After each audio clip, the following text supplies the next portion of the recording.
अस्सलामुअलैकुम, कैसे हैं आप सब लोग। उम्मीद है कि खैरियत से होंगे। आज के हमारे नावल का नाम है जुनून की राह और इसकी राइटर हैं नयाब जलानी।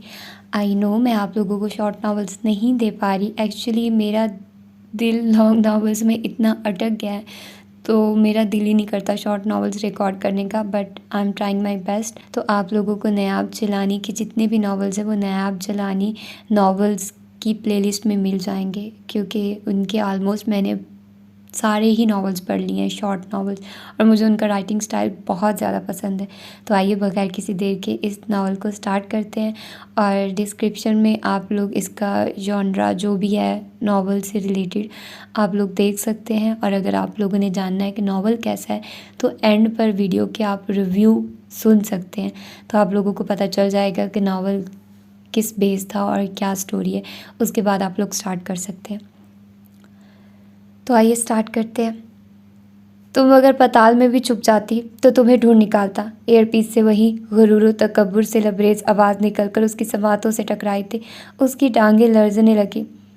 तुम जानती नहीं हो कि मैं कितना बुरा हूँ। अभी तो तुमने मेरा सिर्फ एक रूप देखा है, वो गरज रहा था। जबकि शफक के हाथ बेजान होने लगे थे, उसने रिसीवर को मजबूती से पकड़ा। हमारी बड़ी कीमती अमानत तुम्हारे पास है। अब कि उसकी आवाज़ बहुत पुरस्रार थी। शफक ने घबराकर रिसीवर दूर फेंक दिया। उसके दिमाग में सनसनाहट हो रही थी, जबकि दिल अथाह गहराइयों में डूब रहा था। तुम्हारे हजूर एक दरख्वास्त पेश की थी, कॉरिडोर में उसके बराबर चलते हुए खुरम बेहद धीमी आवाज़ में बोला था। उसने गर्दन मोड़कर एक सुलगती हुई निगाह खुरम के चेहरे पर डाली। वो देख सामने रहा था, मगर उसका सारा ध्यान साथ चलती शफक पर था। वो होंठ भींचे चलती रही। वार्ड के दरवाजे पर पहुंचकर उसने सिस्टर शाइस्ता को चंद हदायत दी। सिस्टर शाइस्ता ने मेजर डॉक्टर शफक को देखकर खुद को हशाश बशाश जाहिर किया और एक ही सांस में बेड नंबर 3 और 4 के पेशेंट की मुख्तलिफ शिकायत की। शफक ने बेहद ध्यान से उसकी बात सुनी। फाइल एक नज़र देखकर उसने सिस्टर शाइस्ता को पकड़ाई। क्या ख्याल है डॉक्टर, कि बेड नंबर 4 के पेशेंट की मेडिसिन चेंज ना कर दी जाए? खुरम बेहद गौर से उसके कान में पड़े इयररिंग्स को झूलते देख रहा था। शफक ने उसे बराह रास्त मुखातिब किया तो वो एकदम गड़बड़ा सा गया। हाँ, नहीं, ठीक है। बेरब से चंद जुमले उसके लबों से अदा हुए। सिस्टर शाइस्ता ने मुस्कुराहट छुपाने के लिए सर झुका लिया था, जबकि शफक ने खूनख्वार नज़रों से उसे घूरा। आपकी तबीयत तो ठीक है? उसने तुर्शी से कहा। प्लीज़ शाफ़ी यहाँ नहीं। कैप्टन डॉक्टर खुरम ने आंखों ही आंखों में इल्तिजा की थी। बतवक्को बेइज्जती और वो भी वार्ड में सबके सामने होने के ख्याल से ही खुरम की हालत गैर होने लगी। अभी मैंने क्या कहा है? वो धीमे मगर सख्त लहजे में बोली। शायद मेरी तबीयत के बारे में पूछा है। खुरम आहिस्तगी से मुनमुनाया। शफक मुँह ही मुँह में बदबदाते हुए बाहर निकली। खुरम ने भी उसकी पैरवी की थी। अपने रूम में आकर उसने ग्लासेस उतारे, दराज में से चंद एक फ़ाइल निकालकर सामने रखी। एक सरसरी नज़र दौड़ाकर उसने फ़ाइल खुरम की तरफ बढ़ा दी। इस केस को अच्छी तरह से स्टडी करके आना। और हाँ, आज तो मैंने बर्दाश्त कर लिया, आइंदा ऐसी लापरवाही की तो LO से शिकायत करूँगी। अंडरस्टैंड? खुरम ने बुरा सा मुँह बनाकर फाइल उठा ली, सैल्यूट किया और दरवाजे की तरफ बढ़ा। हैंडल पर हाथ रख के उसने गर्दन मोड़कर देखा था। वो दराज में से कुछ तलाश कर रही थी। उसने कहा, मेरे सवाल का जवाब। शफक को पेपर वेट उठाते देखकर वो सरहद से बाहर निकल गया था। उसने सर झटक कर अपने सामने रखी फ़ाइल खोल ली थी। 4 बजे तक उसने ऑफ कर जाना था और वो दुआ कर रही थी कि खुरम से सामना ना हो। शायद ये घड़ी कबूलियत की थी। पार्किंग में उस वक्त इक्का दुक्का गाड़ियाँ थीं और सच शुक्र के सफ़ेद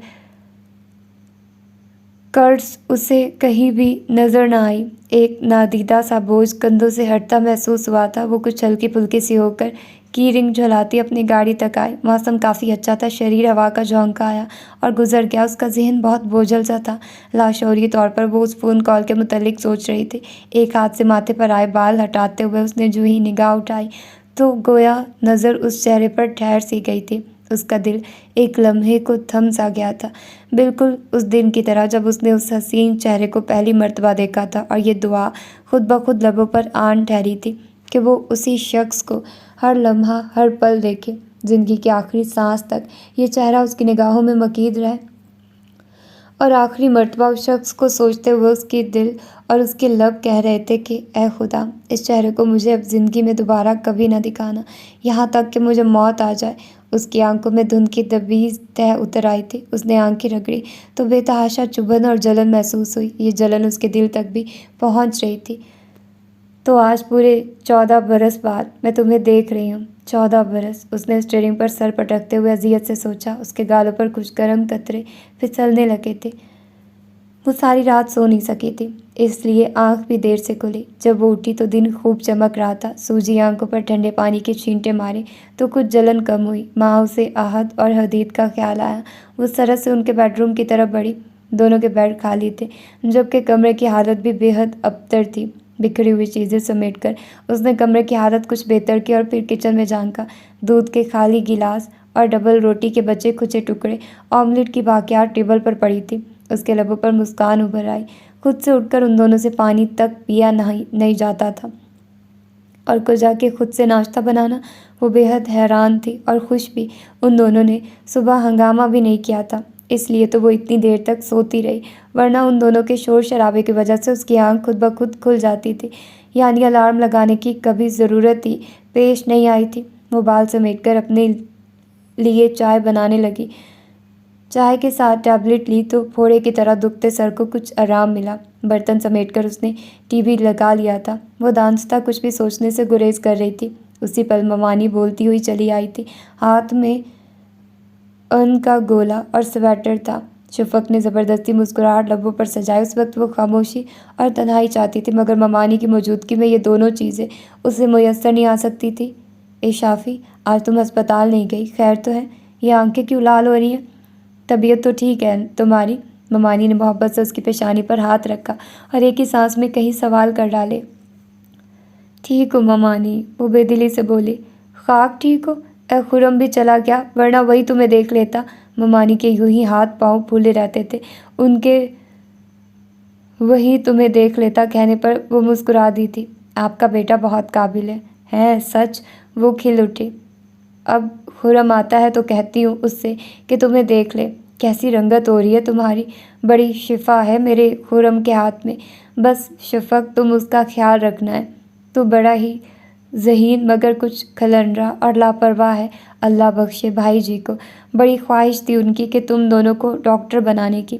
जब तुम पैदा हुई तो रात के 12 बजे ही फ़ोन करका दिया। बोले कि मुस्तकबिल के डॉक्टर साहिबा आई हैं। और फिर 4.5 साल बाद सुबह शादी के वक्त खुरम ने भी आंखें खोल ली।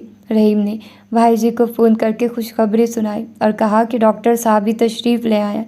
जवाबन भाई जी ने कहा था कि ये हमारे डॉक्टर साहब कुछ लेट नहीं हो गए। चलो फिर भी ठीक है। और उन दोनों की कितनी ख्वाहिश थी कि तुम दोनों की शाह। उसके चेहरे पर फैले तासुरात देखकर वो खामोश हो गई थी और फिर अपनी खफत मिटाने के लिए उसे स्वेटर का नया डिज़ाइन दिखाने लगी। उसने भी सर झटक कर खुद को लापरवाह जाहिर किया। कितने स्वेटर बनाएगी खुरम के लिए? अभी सर्दी का आगाज़ भी नहीं हुआ था और वो कितने ही स्वेटर बनाकर उसे दिखा भी चुकी थी। खुरम के लिए काम करते वो कभी भी नहीं थकती थी। उस खबीज़ के लिए तो नहीं बना रही अब। वो तो इस काबिल ही नहीं कि उसकी खातिर आंखें फोड़ूं। ये तो आहद और हदीद के लिए हैं। देखो तो रंग अच्छा है ना? पता नहीं उन शैतानों को भी पसंद आते हैं कि नहीं। उन्होंने अदबना स्वेटर बाजू पर फैलाकर उसे दिखाया। शफक मुस्कुरा दी।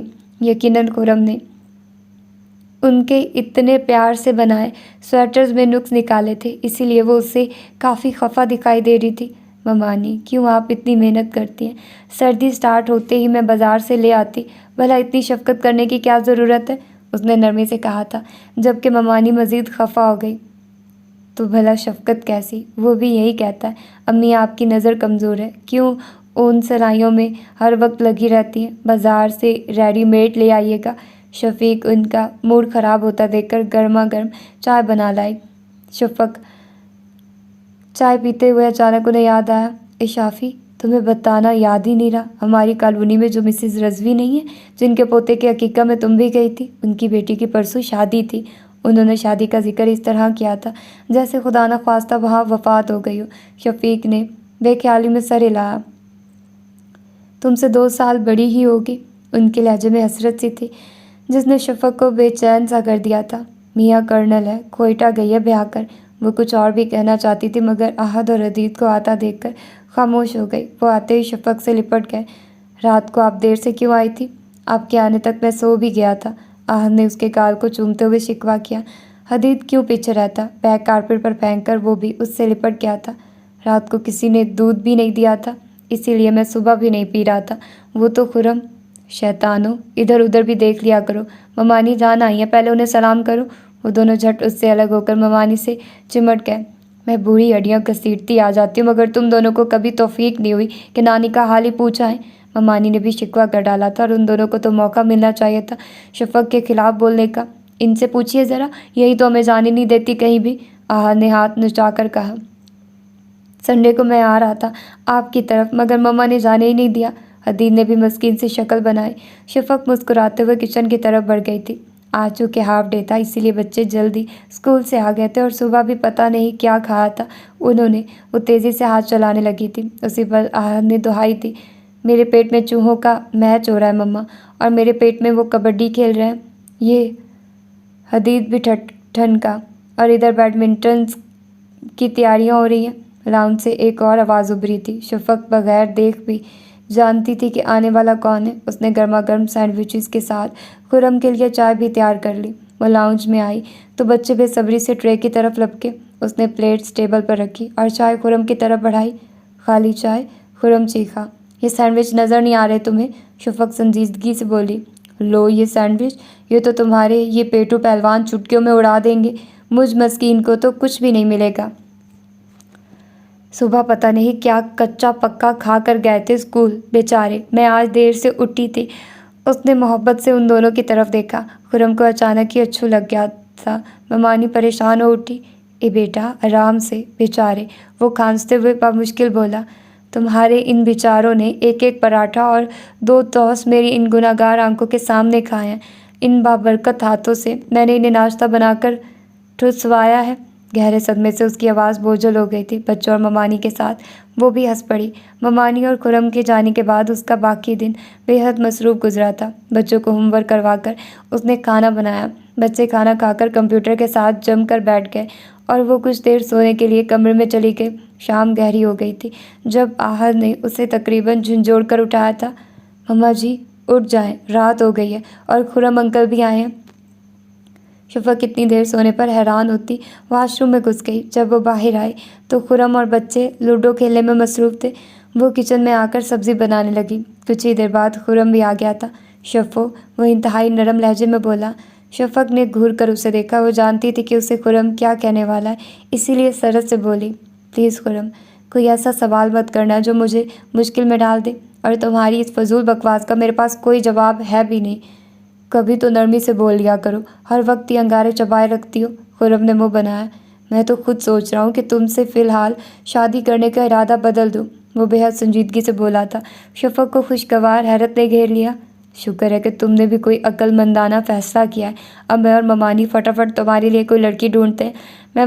मुझे ममानी की तन्हाई का ख्याल आज़रदा कर देता है। तुम्हें तो उनके बुढ़ापे का एहसास करके बहुत पहले ही संजीदा हो जाना चाहिए था। चलो, देर आए दुरुस्त आए। शफक खातून, आप किस कदर मासूम है। इस मासूमियत ने ही तो असीर कर रखा है, कसम से। उसने फ्रूट बास्केट से सुर्ख सा सेब उठाया। मैं तो ये कह रहा हूँ कि चंद साल मज़ीद इंतज़ार कर लो। शायद किसी को मुझ बेचारे पर तरस आ ही जाए और कोई प्रमोशन का चांस बन जाए। अब तुम मेजर और मैं कैप्टन, तुम्हें सल्यूट करता अच्छा लगूगा भला।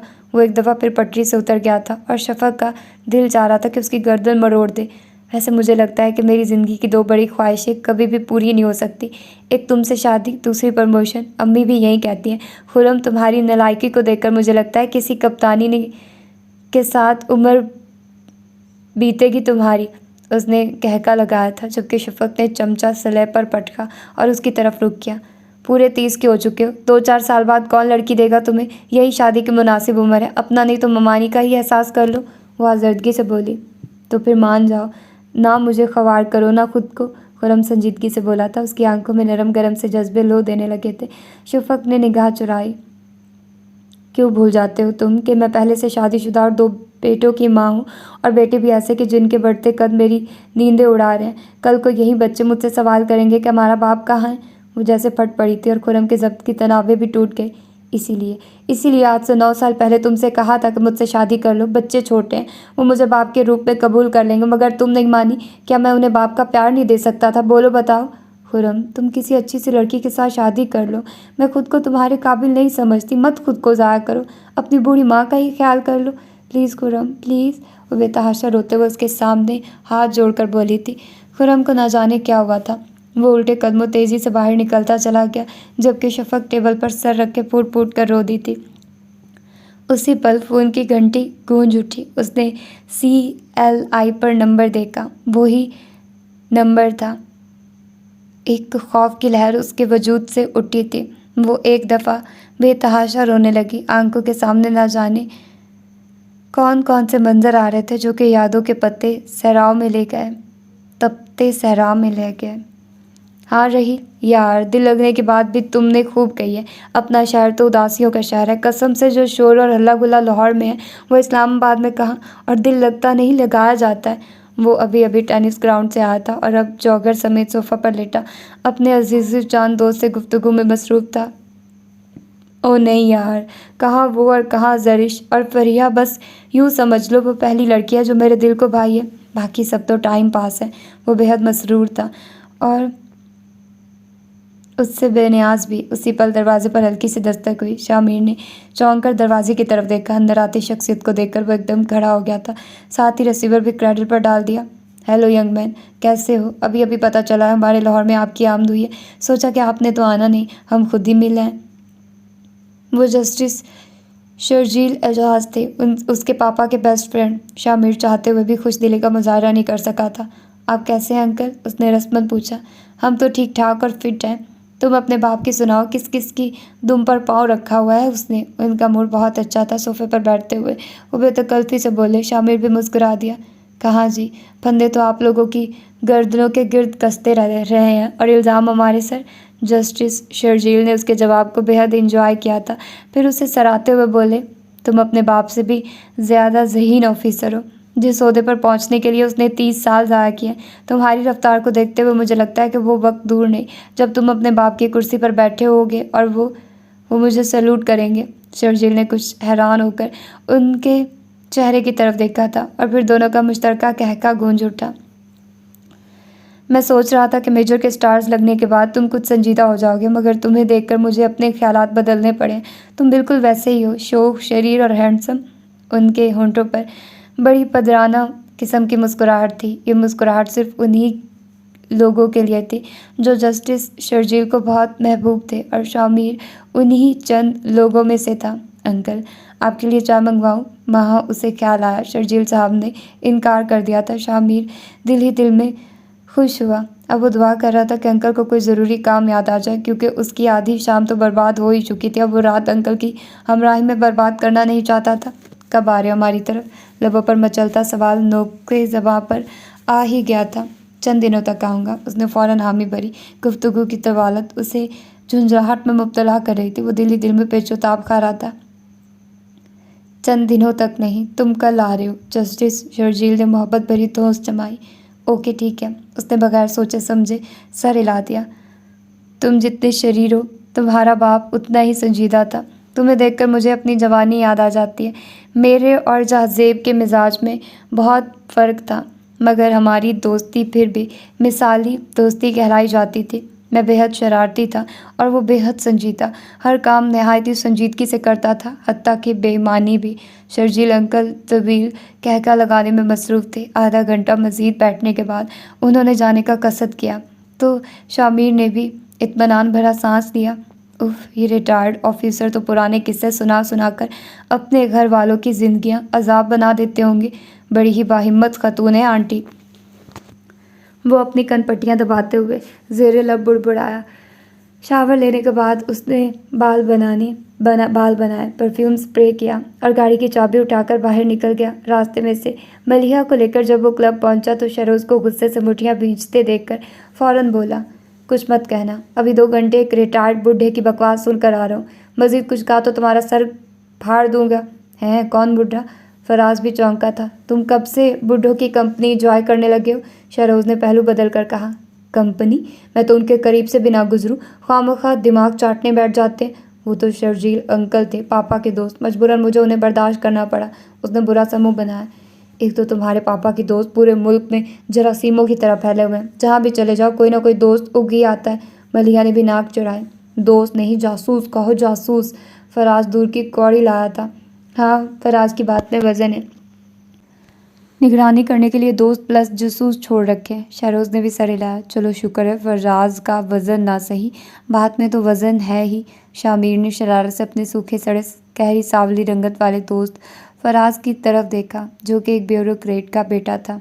वैसे जितना पुलिस वाले कमाते हैं और जितना खाते हैं, फराज की सेहत पर तो कुछ असर होता दिखाई नहीं दे रहा। अशर ने भी आंखें घुमाई। फराज बेचारा तो अपने पापा की एक टांग बराबर भी नहीं। उनकी तो तोंद ही माशाल्लाह से। शहरोज़ के मजाक ने फराज को भी भड़का दिया था। उसने तमसखुर से उन तीनों की तरफ देखा। पुलिस वाले तो पैदाइशी बदनाम हैं। आर्मी वालों के बारे में कहा जाता है कि एक पहिए पर पूरा मुल्क चलता है और दूसरा पहिया आर्मी चलाती है, जब बल्कि दौड़ाती है। फराज का लहजा कटीला था और जहरीला भी। उन तीनों फौजियों के खून भी गर्म हो उठे थे, क्योंकि वो भी नस्ल दर नस्ल फ़ौज से ही मुंसलिक थे। अच्छा बकवास बंद करो अपनी, कोई और बात करते हैं। मलिहा महफिल का रंग बदलते देखकर तेज़ी से बोली, ये बकवास नहीं हकीकत है। तुम इस शहजादे शामिर को ही देख लो, कैसे ठाठ से नौकरी कर रहे हैं। अपने करियर के इन 5-6 सालों में आज ये मेजर के ओहदे पर है और अभी तक इसने सियाचिन की बर्फपोश पहाड़ों, गहरी अंधी खाइयों, हड्डियों को भी ठठरा देने वाली ठंड महसूस नहीं की, जिसकी बर्फ़ पर अगर पाँव रखे तो लोहे की तरह बेजान हो जाए और अगर हाथ रखे तो सुन्न हो जाए। ये किस किस की मेहरबानियों की वजह से पिंडी लाहौर के इर्द गिर्द घूम रहे हैं। ये सब बार में बैठकर मशरूब पीने वाले क्या जाने कि ठंड से मुंजमद उंगलियों को कटवाने से कैसा दर्द महसूस होता है। दूसरों पर उंगली उठाने से पहले अपने गिरेबान में।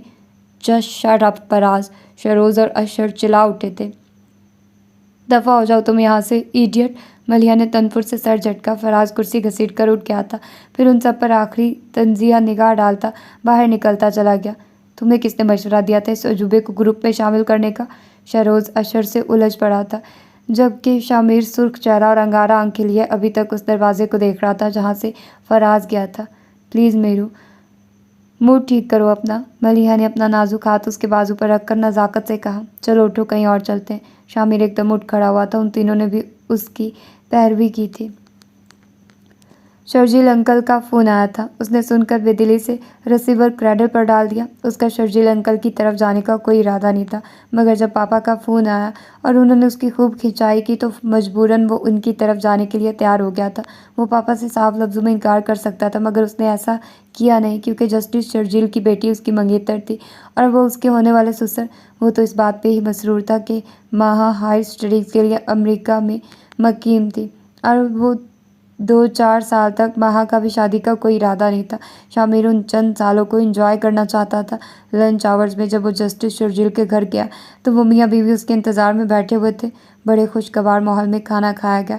चूँकि उसने ऑफिस जाना था, लिहाजा उन दोनों ने उसे मज़ीद इसरार करके रोका नहीं। वो भी जल्दी जान छूट जाने पर दिल ही दिल में खुश होता बड़े मगन अंदाज में ड्राइविंग कर रहा था, जब बिल्कुल अचानक ही दाएं तरफ से एक लड़की बहुत तेज़ी से रोड क्रॉस करने के चक्कर में उसकी गाड़ी से टकरा गई थी।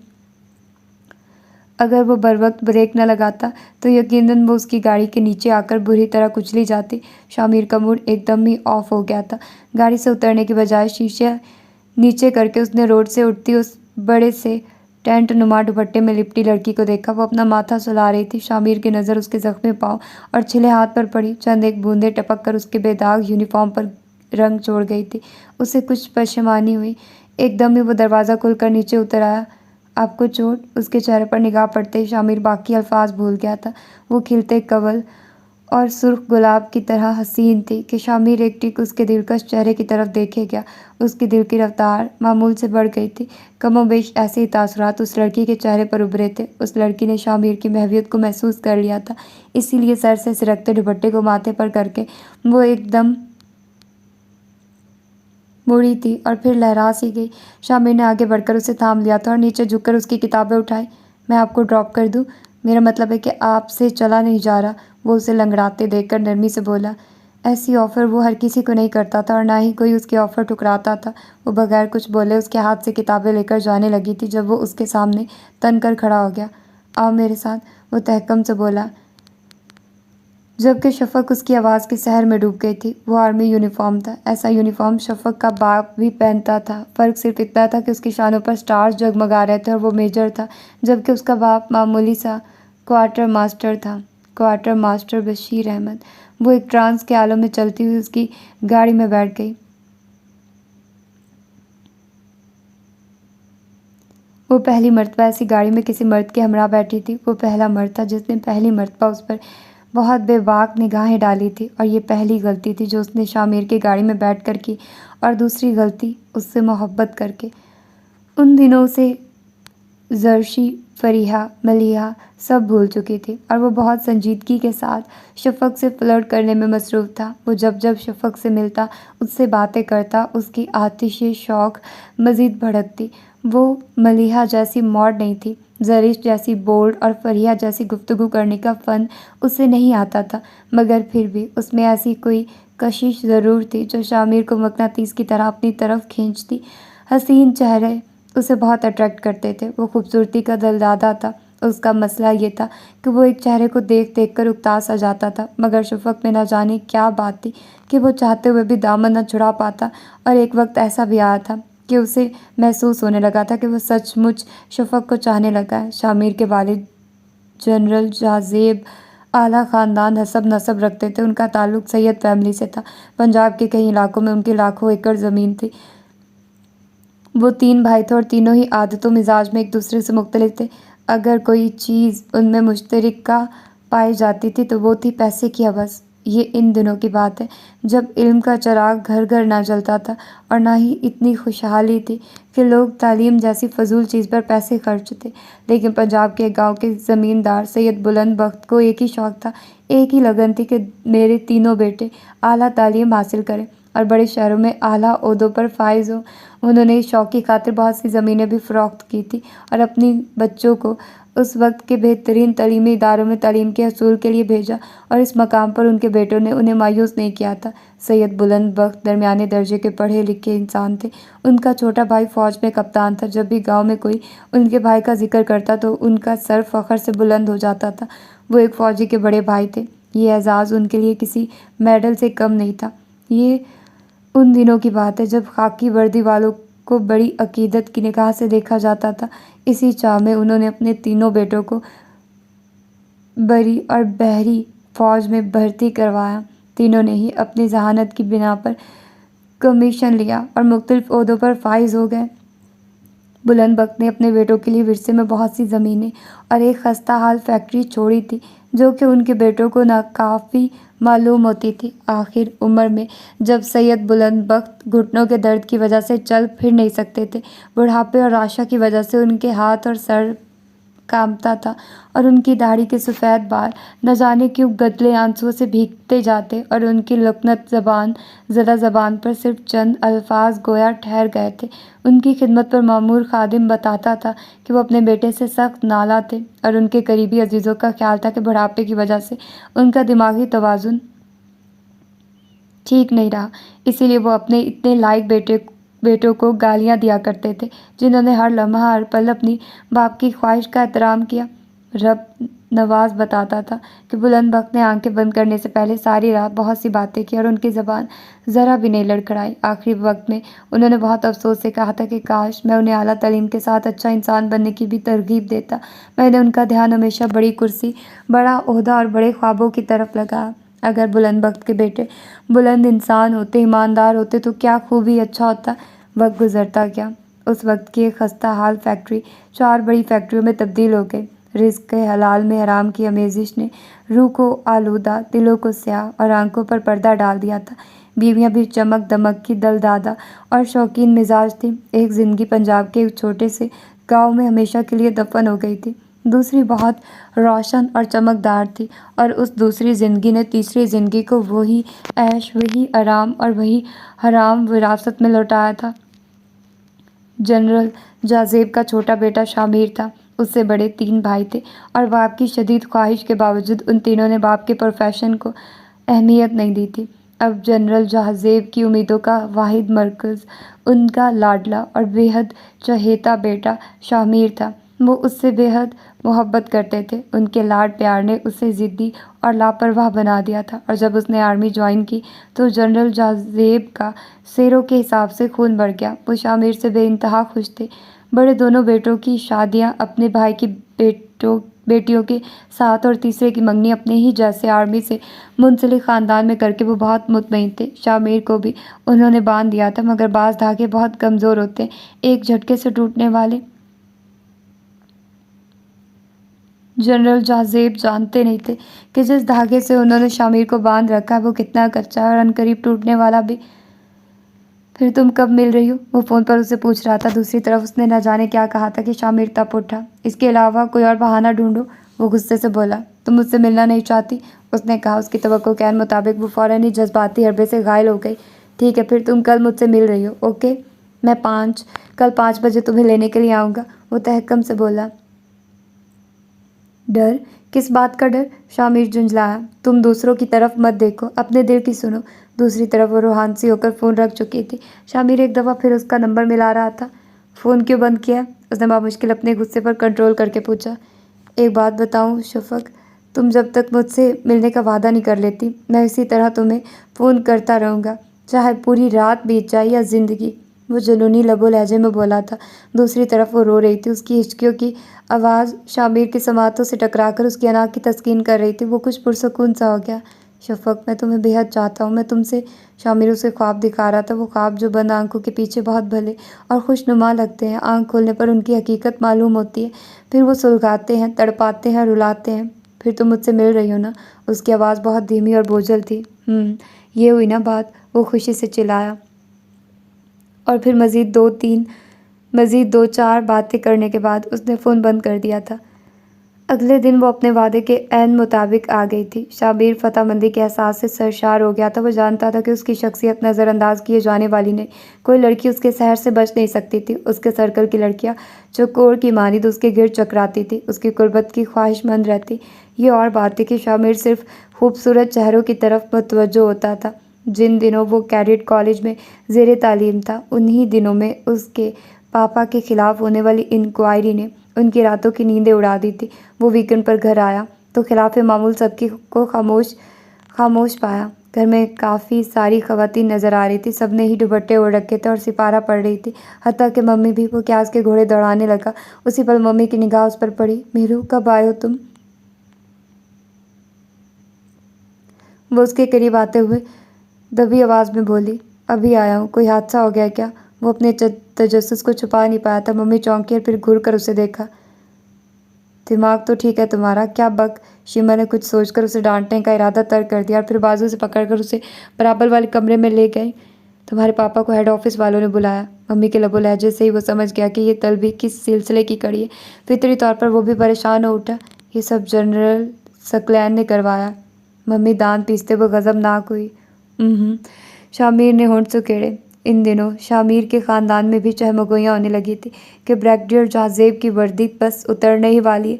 मगर हैरत अंगेज़ तौर पर न सिर्फ जहाज़ेब के ख़िलाफ़ होने वाली इंक्वायरी रोक दी गई, बल्कि 3 साल बाद उनकी प्रमोशन भी हो गई। और ये सिर्फ़ और सिर्फ उनके लाडले बेटे की वजह से हुआ था। वो एक बड़े तूफ़ान की जद में आने से बच गए थे।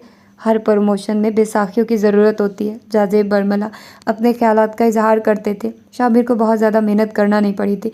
अपने बाप को इस इंक्वायरी से बरी करवाने के लिए उसने जनरल सकलैन की इकलौती बेटी के सामने दाना फेंका था और वो उस दाने को चुगती हुई उसके करीब आई। वो पहली लड़की थी जिसके साथ शामिर का दिल फ्लर्ट करने को भी नहीं चाहता था। बेहद मामूली शक्ल सूरत की नताशा पर दूसरी नज़र डालना भी शामिर जैसे लड़के के लिए बहुत मुश्किल काम था। वो ऑक्सफोर्ड से पढ़कर आई थी, बेहद काबिल और बोल्ड। इसके बावजूद वो एहसास कमतरी का शिकार थी। नताशा के साथ घंटों बातें करना, उसके साथ घूमना फिरना, उसकी तारीफ़ें करना बहुत तकलीफ़देह काम था जो वो नहायती दिलजमी से कर रहा था। आहिस्ता आहिस्ता उसने बहुत से कांटे नताशा के दिल से निकाल दिए और एक बड़ा सा कांटा चबो दिया। नताशा को अपना असीर करके वो उसकी तड़प का मज़ा ले रहा था, जैसा कि नताशा का बाप उसके बाप को अजियत देकर लुत्फ़ उठा रहा था। उसने नताशा के सामने एक छोटी सी शर्त रखी थी। नताशा शामिर की बात कैसे टाल सकती थी और जनरल सकलैन बेटी की वजह से मजबूर हो गया था। बहुत सी बुरी आदतों के साथ शामिर ने अपने बाप से एक और बुरी आदत भी विरासत में ली थी और वो थी मतलब निकालकर मुकाबले को पैरों तले रौंद कर गुजर जाना। नताशा के दिल के साथ जनरल सकलैन के जज्बात को भी उसने कुचल दिया था। उन दोनों खानदानों में एक सर्द जंग छिड़ चुकी थी जिसका खात्मा जाजेब की जर्नैली के बाद हुआ। प्रमोशन के बाद उन्होंने जनरल सकलैन को कबल इस वक्त रिटायरमेंट लेने पर मजबूर कर दिया था। बाप की प्रमोशन के बाद उसकी ज़िंदगी में मज़ीद आसानियाँ हो गई थी। वो बाप के ताल्लुकात का नाजायज़ फ़ायदा उठाता था। उन्होंने कभी भी उस पर सख्ती नहीं की थी, इसलिए वो मज़ीद आज़ाद और खुदसर होता चला गया था। तो फिर तुम आ ही गई हो। अपने घने से बालों में उंगलियां फेरता वो धीमे से मुस्कुराया था। नहीं आना चाहिए था, मगर फिर भी आ गई हूँ, उसने खफकी से कहा। अरे तुम तो खफा हो गई हो, मैं तो बस मजाक कर रहा था। वो अब भी मुस्कुरा रहा था। शफक उसे मुसलसल मुस्कुराता देखकर चिढ़ सी गई। यूँ क्यों हंस रहे हो? मेरे चेहरे पर लतीफ़ा लिखा है क्या? चेहरों पर लतीफ़े भी लिखे जाते हैं, मुझे आज पता चला। अब के उसने कहका लगाया था। शफक रूहान सी हो गई थी। तुमने मुझे इसलिए बुलाया कि मेरा मजाक उड़ा? शफक की आंख में आंसू भर आए। एक तो तुम मिडिल क्लास की लड़कियां रोती बहुत हो। वो मुँह ही मुँह में बुड़बुड़ाया था। उसकी आवाज़ इतनी ऊंची ज़रूर थी कि शफक के गाल तप उठे, आंखों से चिंगारियां फूटने लगी। इसलिए कि तुम अपर क्लास के लड़के हमें रुलाते बहुत हो, पागल होती हैं हम, जो तुम जैसों के जाल में फंस जाती हैं। वो आग बगोला होकर चिल्लाई थी और फिर गुस्से से पलटने लगी। शामिर को फ़ौरन अपनी गलती का एहसास हो गया था। आज से पहले उसे अपनी साफ गोई पर कभी भी इतना गुस्सा नहीं आया था। वो उसका हाथ पकड़कर उसे रोकते हुए नरमी से बोला, तुम गुस्से में और भी ज़्यादा खूबसूरत लगती हो शफक। मैं तो देखना चाह रहा था कि तुम में कितना गुस्सा है। अगर मैं बराह रास्त इजहार मोहब्बत करूँ तो तुम मुझे मारोगी। मारोगी तो नहीं, अब तुम्हारे तासुरात देखकर मुझे अपना इरादा बदलना पड़ा। तुम में बहुत गुस्सा है और मुझे अपनी इज्जत अजीज़ है। और वो उसे बेतहाशा रोते देखकर घबरा गया था। देखो शफक, तुम मुझे माफ़ कर दो, मुझे गालियाँ दे दो, गुस्सा कर लो, मगर यूँ खफा मत हो। ज़िंदगी में पहली मर्तबा शामिर किसी की यूँ मिन्नतें कर रहा था। शफक ने आंसू पूंछकर दूर से आते रिक्शे के सामने हाथ लहराया। तुम इस रिक्शे वाले को मुझसे पर फौकियत दे रही हो? शामिर का दिमाग भी तप उठा। यूँ तमाशा मत बनाओ, वो दबे दबे लहजे में घराया था। आए जी, रिक्शे वाले ने सर बाहर निकाल कर कहा था। शामिर ने एक हसीली निगाह डालकर उसे जाने का इशारा किया। बादशाहो, रोका क्यों था? वो मुँह ही मुँह में बुड़बुड़ाता 9-2-11 हो गया। शामिर ने बगैर कुछ कहे उसे बाजू से पकड़कर खींचना शुरू किया। उस वक्त सड़क सुनसान थी, इक्का दुक्का गाड़ियाँ आ जा रही थी। शामिर ने फ्रंट डोर खोलकर उसे गाड़ी में धकेला और खुद दूसरी तरफ आकर ड्राइविंग सीट संभाल ली। नहीं जा रही मैं तुम्हारे साथ, शफक चिल्लाई थी। मजीद एक भी लफ्ज़ मत बोलना, खामोशी से बैठी रहो। मैं तुम्हें तुम्हारे घर छोड़ने जा रहा हूँ। वो भी घर जाता। फिर सारे रास्ते खामोशी छाई रही। शफक की सिसकियाँ उसे डिस्टर्ब कर रही थी, ताहम वो बोला कुछ नहीं। शफक के घर से कुछ दूर उसने गाड़ी रोक दी। वो बगैर कुछ कहे खामोशी से उतर गई थी। शामिर भी सुलगता हुआ चला गया था। रात तक वो फैसला कर चुका था कि अब कभी भी उस बददिमाग लड़की से रब्ता नहीं करना, मगर वो सिर्फ 3 दिन ही खुद को रोक सका था। चौथे दिन वो एक दफ़ा फिर उसका नंबर मिला रहा था। बेल मुसलसल जा रही थी, मगर कोई रिस्पॉन्स नहीं मिल रहा था। उसने एक मरतबा फिर नंबर डायल किया, मगर जवाब नदारुद। फ़ोन सुन भी लो शफक, तीसरी बेल पर किसी करख्त से लहजे वाली खातून ने फ़ोन उठाया था। शामी ने गुस्से से फ़ोन पटक दिया। वो टॉवल उठाकर वॉशरूम की तरफ बढ़ने लगा था जब फ़ोन की घंटी गुनगुना उठी। वो सरल से फ़ोन की तरफ बढ़ा। दूसरी तरफ अशर था। शामी ने तवील सांस खारिज की। कहाँ हो तुम? तुम्हारे दिल के पास, तुम्हारे सपनों में, ख्यालों में, ख्वाबों में। और वो रवानी से बोल रहा था जब अशर ने घबराकर उसे रोक दिया। ओ मेरे भाई, बस कर, मैं मलिहा नहीं हूँ। तुम्हारे रोमांटिक डायलॉग्स की ताव नहीं ला सकूँगा मैं। मेरे हाल पर रहम कर। अशर के गिड़गिड़ाने पर शामिर ने कहका लगाया था।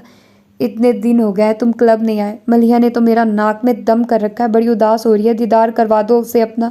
भाड़ में जाए मलिहा, मैं क्या करूँ उस पागल का? शामिर ने कड़वे लहजे में कहा था। ये मेरे कान क्या सुन रहे हैं? अशर कदरे हैरान हुआ। ठीक ही सुन रहे हैं, ज़्यादा एक्टिंग ना करो। और हाँ, उस मलिहा से जान छुड़वा दो मेरी, वो लापरवाही से कह रहा था। बस छुट्टी मलिहा बेगम की, अशर ने कहका लगाया। अब वो शामिर को किसी नए पीस के मुतालिक बता रहा था। वो बेख्याली में सुनता गया। अगले चंद हफ्ते उसके बहुत मसरूफ़ गुजरे थे, मगर बावजूद मसरूफियत के वो शफक को अपने जहन से नहीं निकाल पाया था। उसने एक मरतबा फिर उससे फ़ोन पर रब्ता करने की कोशिश करना शुरू कर दी थी। एक दिन इत्तफाकन उसने फ़ोन उठा लिया। कैसी हो डियर? शामिर के लहजे में ऐसी तड़प थी, इतनी बेकरारी थी कि शफक ठटक सी गई। फ़ोन मत रखना, पहले मेरी बात सुन लो, वो टूटे लहजे में कह रहा था। इतने दिनों में मैंने जान लिया कि मैं सचमुच तुमसे मोहब्बत करने लगा हूँ। तुम्हारी बेरुखी नाराज़गी मुझे बहुत तकलीफ़ देती है। मुझे नहीं पता कि तुम्हारी फीलिंग्स क्या हैं। अगर तुम मुझे चाहती होती तो यूँ तमाम राब्ते ताल्लुक़ न तोड़ देती। खैर एक बात तो तय है, तुम मुझे चाहो या ना चाहो, मैं तुमसे ज़िंदगी की आखिरी सांस तक मोहब्बत करता रहूँगा। तुम मुझे माफ़ करने का हौसला रखती हो तो कल उसी जगह मुझसे मिलना जहाँ पहली मर्तबा हमारी मुलाकात हुई थी। ओके। शामिर फ़ोन रख चुका था जबकि शफ़क़ रिसीवर हाथ में थामे पकड़े साकित सी खड़ी रही। उसकी माँ उसे गुमसुम खड़ा देखकर बुलंद आवाज़ में बोली थी, शाफ़ी तेरे बाबा के आने का वक्त हो गया, जल्दी से हंडिया चढ़ा लो। अच्छा अम्मा। शफ़क़ ने गड़बड़ाकर रिसीवर क्रैडल पर पटका और तेज़ी से किचन की तरफ भागी। वो सब्ज़ी काट रही थी जब खुर्रम की आवाज़ आई, शाफ़ी कहाँ हो तुम? क्या बात है, इधर हूँ मैं। उसने खिड़की में से झांका। देखो मेरा टेस्ट कितना अच्छा हुआ है। खुर्रम ने एक पर्चा शफ़क़ की आंखों के सामने लहराया। खुर्रम उसके पास इंग्लिश और मैथ पढ़ने आता था। कल उसी का टेस्ट था जिसकी वो सारी रात बैठकर तैयारी करता रहा था। शफ़क़ भी उसके साथ जागती रही थी। बाबा आते हैं तो उन्हें भी दिखाना। सर ने आज मेरी बहुत तारीफ़ की है, कह रहे थे कि खुर्रम तुम तो कमाल करने लगे हो। मैंने कहा कमाल मेरा नहीं, मेरे ट्यूटर का है। वो मुस्कुराते हुए उसे बता रहा था। शफ़क़ भी बेदिली से मुस्कुरा दी। तुम बाहर बैठकर पढ़ो, मैं अभी आती हूँ। खुर्रम को भेजकर वो एक दफ़ा फिर गहरी सोचों में गुम हो गई थी। वो सारी रात सो नहीं सका था, इसीलिए उठा भी देर से ही था। नाश्ता करने के बाद वो अशर के घर चला गया था। मिल गई तुम्हें फुर्सत मुझसे मिलने की, अशर ने तंजिया कहा। आज जल्दी ही उठ गए हो, शामिर उसके तंज को नज़रअंदाज करता लापरवाही से बोला। अशर छुट्टी का दिन सोकर गुजारता था। खिलाफ़े मामूल उसे जागता पाकर शामिर हैरान हुआ। नाश्ता करोगे? नहीं। चाय तो पियोगे ना? नहीं, रहने दो, अभी पी कर आ रहा हूँ। क्या बात है हीरो, तुम ठीक तो हो ना? अशर जाते जाते पलट आया था। सोफे पर उसके मुकाबले बैठते हुए वो संजीदगी से बोला, मुझे क्या होना है? उसने अशर की आंखों में देखकर कहा, छुपाओ मत मुझसे, जो बात है शेयर कर लो। मुझे मोहब्बत हो गई है। कुछ देर सोचने के बाद वो संजीदगी से बोला था। अशर जो कि गमगीन सी सूरत बनाए बैठा था एकदम ही हंस पड़ा। बहुत अच्छा लतीफ़ा सुनाया तुमने मुझे। अशर के मजाक उड़ाने पर वो तप उठा। मैं संजीदा हूँ। तो क्या इसमें शरीफ है मोहतरमा का, और तुमसे कहाँ टाकरा हुआ है उसका? शफ़क़ नाम है उसका।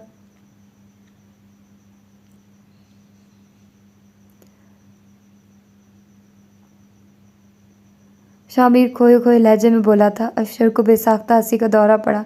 दांत क्यों निकल रहे हैं तुम्हारे? शामिर ने उसे घूरा। अच्छा बताओ क्यों शफ़क़ खातून से कब और कहाँ मुलाकात हुई थी हुई है तुम्हारी? वो बामुश्किल हंसी कंट्रोल करते हुए बोला। बस एक एक्सीडेंट ही समझ लो। शामिर को बेख्तियार अपनी और शफ़क़ की पहली मुलाकात याद आ गई। वो एकदम उठ खड़ा हुआ। कहाँ जा रहे हो? अशर उसे तेज़ी से बाहर निकलते देखकर चीखा। एक ज़रूरी काम याद आ गया। जिम में मुलाकात होगी। शामिर ने गाड़ी स्टार्ट की। अशर कंधे उचकाता पलट गया था। शामिर को गोया यकीन था कि शफ़क़ ज़रूर आएगी। वो जिस आग में सुलग रहा था, ये कैसे मुमकिन था कि शफ़क़ तक उसके शोले न लपकते। वो उसके यकीन पर मुहर लगाने आ गई थी। शामिर ने बेइंतहा खुश था। इसी खुशी में उसने मलिहा को लंच की ऑफ़र कर डाली थी। वो जो इतने दिनों से शामिर की बेअतनाई बर्दाश्त कर रही थी, खिल उठी। शुक्र है कि तुम्हें मेरा ख्याल तो आया। तुम्हारा ख्याल कब नहीं आता? बस यार पिछले दिनों कुछ मसरूफ़ था, इसलिए तुम्हें टाइम नहीं दे पाया। वो दिलकशी से मुस्कुराया। शामिर तुम फराज से मिले हो? उस दिन के बाद मलिहा को अचानक ख्याल आया था। शामिर के चेहरे की मुस्कुराहट गायब हो गई थी। नहीं, वो तनपुर से बोला। अमेरिका भाग गया खबीस। कह रहा था इस मुल्क के हालात देखकर मेरा दिल जलता है। अगर यही हाल रहा तो मैं एक दिन कुड़ कुड़ कर ख़त्म हो जाऊंगा। ये सिस्टम तो बदल नहीं सकता। कबूतर की तरह आंखें बंद कर लेने का इरादा कर लिया। बेचारा किताबी कीड़ा किताबी बातें करता था। मलिहा ने लापरवाही से कहा। मेरा ख्याल है बातें साथ साथ होती रहेंगी। खाना खाने चलते हैं। शामिर के कहने पर मलिहा मुस्कुराते हुए खड़ी हो गई थी। मलिहा के कहने पर वो एक दरमियाने दर्जे के होटल में आए थे। यहाँ आकर शामिर बुरी तरह पछताया था। उसके गुमान में भी नहीं था कि यूँ शफ़क़ से सामना हो जाएगा। उसके साथ और भी 5-6 लड़कियाँ कॉलेज यूनिफॉर्म में थी। उसकी बदकिस्मती थी कि शफ़क़ ने भी उसे देख लिया था। उसकी आंखों में छाई नागवारी ने शामिर को कुछ परेशान कर दिया था। उसी पल शफ़क़ ने अपनी दोस्तों से कुछ कहा था और फिर तेज़ी से बाहर निकलती चली गई। उसके जाने के बाद गोया हर मंजर बेरंग हो गया था। वो चली गई थी और उसके जाने के बाद शामिर ने बेदिली से खाना खाया था। उस रात शफ़क़ ने पहली मर्तबा खुद उसे फ़ोन किया था। वो जैसे किसी गहरी सदमे के ज़ेर असर बोल रही थी। शामिर खामोशी से सुनता रहा था, यहाँ तक कि वो खुद ही बोल बोल कर खामोश हो गई। कुछ और कहना तो वो भी कह लो, मैं हमतन गोश हूँ। शामिर नरमी से बोला था। कहने के लिए कुछ बचा ही नहीं। उसका लहजा टूटा बिखरा था। शामिर को अनजानी से खुशी हुई। तुम्हारा ये लहजा, ये अंदाज़ मुझे खुशफहमियों में मुब्तला कर रहा है। मेरे साथ मजाक मत करो, मेरी ज़िंदगी के साथ मजाक ना करो। वो भीगी आवाज़ में बोली। तुम्हें मुझ पर एतबार नहीं है? एतबार? वो तनपुर से ऐसे। ये लफ्ज़ तुम्हारे मुंह पर सजता नहीं है। मैं अपनी सफाई में कुछ नहीं कहूँगा। अगर तुम यकीन नहीं करती तो ना करो। मलिहा मेरे दोस्त की फियांसी है। अगर तुम कुछ देर और रुकती तो अशर को भी देख लेती। वो उसी सहरंगेज़ लहजे में कह रहा था। शफक खामोशी से उसकी दिलनशीन आवाज़ को सुनती रही, और जब वो फ़ोन रख रही थी तो शामिर उससे मिलने का वादा ले चुका था। अगले दिन वो अपने वादे के अहद मुताबिक आ गई थी। उसकी नाराज़गी और गुस्से के बावजूद शामिर ने उसे लंच करवाया था। वो बेहद घबराई और सहमी सहमी थी। शामिर को उसकी घबराहट मज़ा दे रही थी। वो उसे काफ़ी देर बेसुरूपा बातें करता रहा था। उसकी दिलचस्पियाँ, मशागिल, मसरूफ़ियत, पसंद नापसंद। शफक सोच रही थी कि शामिर यकीनन उससे कोई और बात करना चाह रहा है। लाशऊरी तौर पर वो अपना ध्यान उस बात से हटाने के लिए मुसलसल बोल रहा था। तुम वो बात करो जो कहना चाहते हो। बहुत देर अपने गुलाबी दोधिया हाथों को देखने के बाद उसने बिल्कुल अचानक कहा था। शामिर एक पल के लिए बिल्कुल खामोश हो गया। फिर जब वो बोला तो बेहद संजीदा था। मैं तुमसे शादी करना चाहता हूँ, बस इतनी सी बात। वो हौले से मुस्कुराई थी। क्या तुम भी ऐसा चाहती हो? शामिर ने सवालिया निगाहों से उसके चेहरे की तरफ देखा। जब एक औरत की ज़िंदगी में कोई मर्द दाखिल होता है तो पता है कि उस औरत की क्या ख्वाहिश होती है कि यही वही मर्द आखिरी भी हो। लिबास की तरह मर्द बदलने वाली औरतें औरतें नहीं हुई, तवाइफें होती हैं। शफक बहुत मजबूत लहजे में ठहर ठहर कर बोल रही थी। वो जब जब उससे मिलता था शफक उससे हैरान ही करती थी। वो उससे तकरीबन 8-9 साल छोटी थी, मगर उसकी सोच शामिर की सोच से ज़्यादा पुख्ता थी। तुम मुझसे मोहब्बत करती हो? वो संभल कर बोला था। अगर मुझे तुमसे मोहब्बत ना होती तो मैं कभी भी तुम्हारे साथ इस वक्त यहाँ ना होती। मेरे वालिदैन राज़ी ना हो तब भी। शामिर ने उसके चेहरे का रंग बदलते देखा। नहीं। चंद पल सोचने के बाद वो उसी मजबूत लहजे में बोली थी। जिस शादी में तुम्हारे वालिदैन ही शामिल ना हो, भला वो कब कामयाब रहेगी? शफक गोया खुद को आजमा रही थी। मेरे बगैर रह सकोगी? शामिर ने पहला पत्ता फेंका था। मोहब्बत के बगैर इंसान जिंदा रह सकता है, मगर इज्जत के बगैर नहीं। वो खिड़की के पार बदरंग मंजर देख रही थी। ऐसा ही बदरंग मंजर हमेशा के लिए उसकी ज़िंदगी में ठहरने वाला था। अगर मैं अपने मम्मी पापा को मनाने में कामयाब ना हुआ तो? उसने दूसरा पत्ता फेंककर सवालिया निगाहों से उसके चेहरे की तरफ देखा। वो लब काटते हुए बहुत आजर्दा लग रही थी। इस आजर्दगी में बेबसी का अंसर भी नुमाया था। मुझे पता वो नहीं मानेंगे, हरगिज़ भी नहीं। वो कह रहा था। शफक का दिल भी एक लम्हे को रुका। वो ना आए तो तुम भी मुझसे शादी नहीं करोगी? मम्मी पापा के लिए मेरी ख्वाहिश, मेरी पसंद की कोई अहमियत नहीं। उनके लिए ये मामूली बात ही होगी। तुम्हारे लिए भी शायद ये मामूली वाक़या हो, मगर मेरे लिए तुम्हें भुलाना बहुत मुश्किल है। तुम मुझे ना मिली तो मैं मर नहीं जाऊँगा। ना ही किसी किस्म का जोग लेने का कोई इरादा है मेरा। बस एक फांसी हमेशा रहेगी। तुम्हें खोने का दुख दिल के कोने में याद बनकर जिंदा रहेगा। वो पत्ते पर पत्ते फेंक रहा था, यहाँ तक कि शफक के आंसू बह निकले। शायद ये हमारी आखिरी मुलाकात हो। उसके दिल को किसी ने मुट्ठी में भींचा था। तुम इनसे बात तो करो। अगर वो मान गए तो ठीक है, वरना मैं तुमसे शादी करने के लिए तैयार हूँ। मेरे बाबा से तुम एक दफ़ा मिल लो। आखिरी कार्ड से शामिर ये बाजी जीत चुका था। शफक ने खुद को आजमाया था, मगर वो इस आजमाइश में पूरी नहीं उतरी थी। उसने एक ही पल में सारे हथियार फेंक दिए थे, और हथियार फेंकने वाले कभी कामयाब नहीं होते। वीकेंड पर वो घर गया था और उसने मम्मी पापा से बात भी की थी। वो जानता था कि मम्मी पापा ने मानना नहीं है, मगर वो फिर भी काफ़ी देर तक उनसे बहस करता रहा था, झगड़ता रहा था। जनरल जाजेब जानते थे कि शामिर बेहद जज्बाती है। इस दौर में अमूमन लड़के जज्बाती होते हैं, इसीलिए उन्होंने उसके मसले पर इतना गौर नहीं किया था। जबकि शीमा काफ़ी परेशान थी। उन्हें शामिर के मिजाज का पता था कि वो किस कदर ज़िद्दी, जज्बाती और जुनूनी है। जिस काम से वो उसे रोका जाए वो ज़िद में आकर वही करता था। रात को वो एक दफ़ा फिर माँ से उलझ पड़ा था। अब शीमा को भी गुस्सा आ गया। क्या है उस मामूली लड़की में जिसकी खातिर तुम माँ बाप से झगड़ रहे हो? वो मामूली लड़की नहीं है, उसने नागवारी से कहा। बताओ फिर क्या है उसके पास? किस फैमिली से ताल्लुक़ है उसका? क्या करता है उसका बाप? कितनी ज़मीन है, कितनी फैक्ट्रीज है, कितना बैंक बैलेंस है? उसके पास ये सब नहीं है, मगर उसे मामूली मत कहिए। You are already engage Shamir. तुम रिश्तों को क्या समझते हो? हज़ारों लोगों के सामने तुमने माहा को इंगेजमेंट रिंग पहनाई है, और माहा कोई आम लड़की नहीं है, तुम्हारे पापा के बेस्ट फ्रेंड की बेटी है। और तुम जानते हो कि जस्टिस शर्जील के हम पर बहुत एहसान है। उसने तिरछी सी शीमा की बात काटी। तुर्शी से शीमा का चेहरा यकलक सुर्ख हो गया था। बहुत हो गया, अब इस पागलपन को ख़त्म करो। तुम बच्चे नहीं और ना ही इतने कम फहम हो कि हर बात तुम्हें समझानी पड़े। 10 मिनट में फ्रेश होकर नीचे आओ, मैं खाना लगवाती हूँ। आपने मेरा पागलपन देखा ही कब है मम्मी डियर। शीमा के जाने के बाद उसने तल्खी से सोचा। सुबह उठते ही उसने जस्टिस शर्जील को फ़ोन किया। वो बात ले रहे थे। मुलाजमा ने उसे होल्ड करने को कहा। कुछ देर बाद दूसरी तरफ शर्जील की आवाज़ सुनाई दी। शहज़ादा आलम को कैसे हमारी याद आ गई? अंकल, मैंने आपसे एक बात पूछना है। वो बगैर सलाम दुआ के सरहद से बोला था। शर्जील ने कहका लगा है। कहो मेरी जान। इजाज़त लेने की क्या ज़रूरत है? अंकल, आप मुझसे कितनी मोहब्बत करते हैं? ये कैसा सवाल है? शर्जील चौंक से गए थे। मेरी बात का जवाब दें। वो सख्ती से बोला था। अगर कोई पैमाना होता तो पैमाइश कर लेते। शायद तुम्हारा बाप भी तुम्हें उतना नहीं चाहता होगा जितनी मोहब्बत मैं तुमसे करता हूँ। उन्होंने संजीदगी से कहा। बताइए अंकल, जो हमें बहुत अजीज़ हो उनकी बात को अहमियत दी जाती है ना? वो ज़िद्दी लहजे में गोया हुआ। हाँ, शर्जील मुख्तसर बोले। तो फिर एक बात तो साबित हो गई है कि पापा को मुझसे मोहब्बत नहीं है। अब मैं आपकी मोहब्बत को परखना चाहता हूँ, उसने सपाट लहजे में कहा। एक पहेली बूझते हैं। बाज़ार में एक चीज़ है, वो बहुत खूबसूरत है। आपका दिल चाहता है कि उसे ख़रीद लें। वॉलेट में पैसे भी हैं, कुछ इख्तियारात भी हैं। दिल मजबूर और बेबस है। तो फिर आप क्या करेंगे? छोड़ देंगे उसे या फिर ख़रीद लेंगे? उसके लहजे में ना जाने क्या था जिसने शर्जील की छठी हिस्स को अलर्ट कर दिया था। ये तो चीज़ देखकर बताया जा सकता है। अगर उसमें कोई ऐब ना हो और देखने वाली निगाह उसे पहली नज़र में ओके कर दे तो फिर उसे ख़रीद लेना चाहिए। वो शातिराना दिमाग और ज़रख़ेज़ सोच रखते थे। उन्होंने बड़े बड़े फ़ैसले किए थे। जायज़ व नाजायज़ हर काम बड़ी सफाई से अंजाम दिया था। वो लोगों के रवैयों और चेहरों को देखकर अंदर का हाल पढ़ लेते थे। उनका दावा था कि वो आदमी की सोच में घुस जाते हैं, दिमाग में झांक लेते हैं, मगर शामिर के मुतालिक उनके अक्सर अंदाजे गलत ही होते थे। ओके अंकल, आपने मेरा मसला हल कर दिया। वो कुछ और भी कहना चाहते थे मगर शामिर ने खटाक से फ़ोन रख दिया था।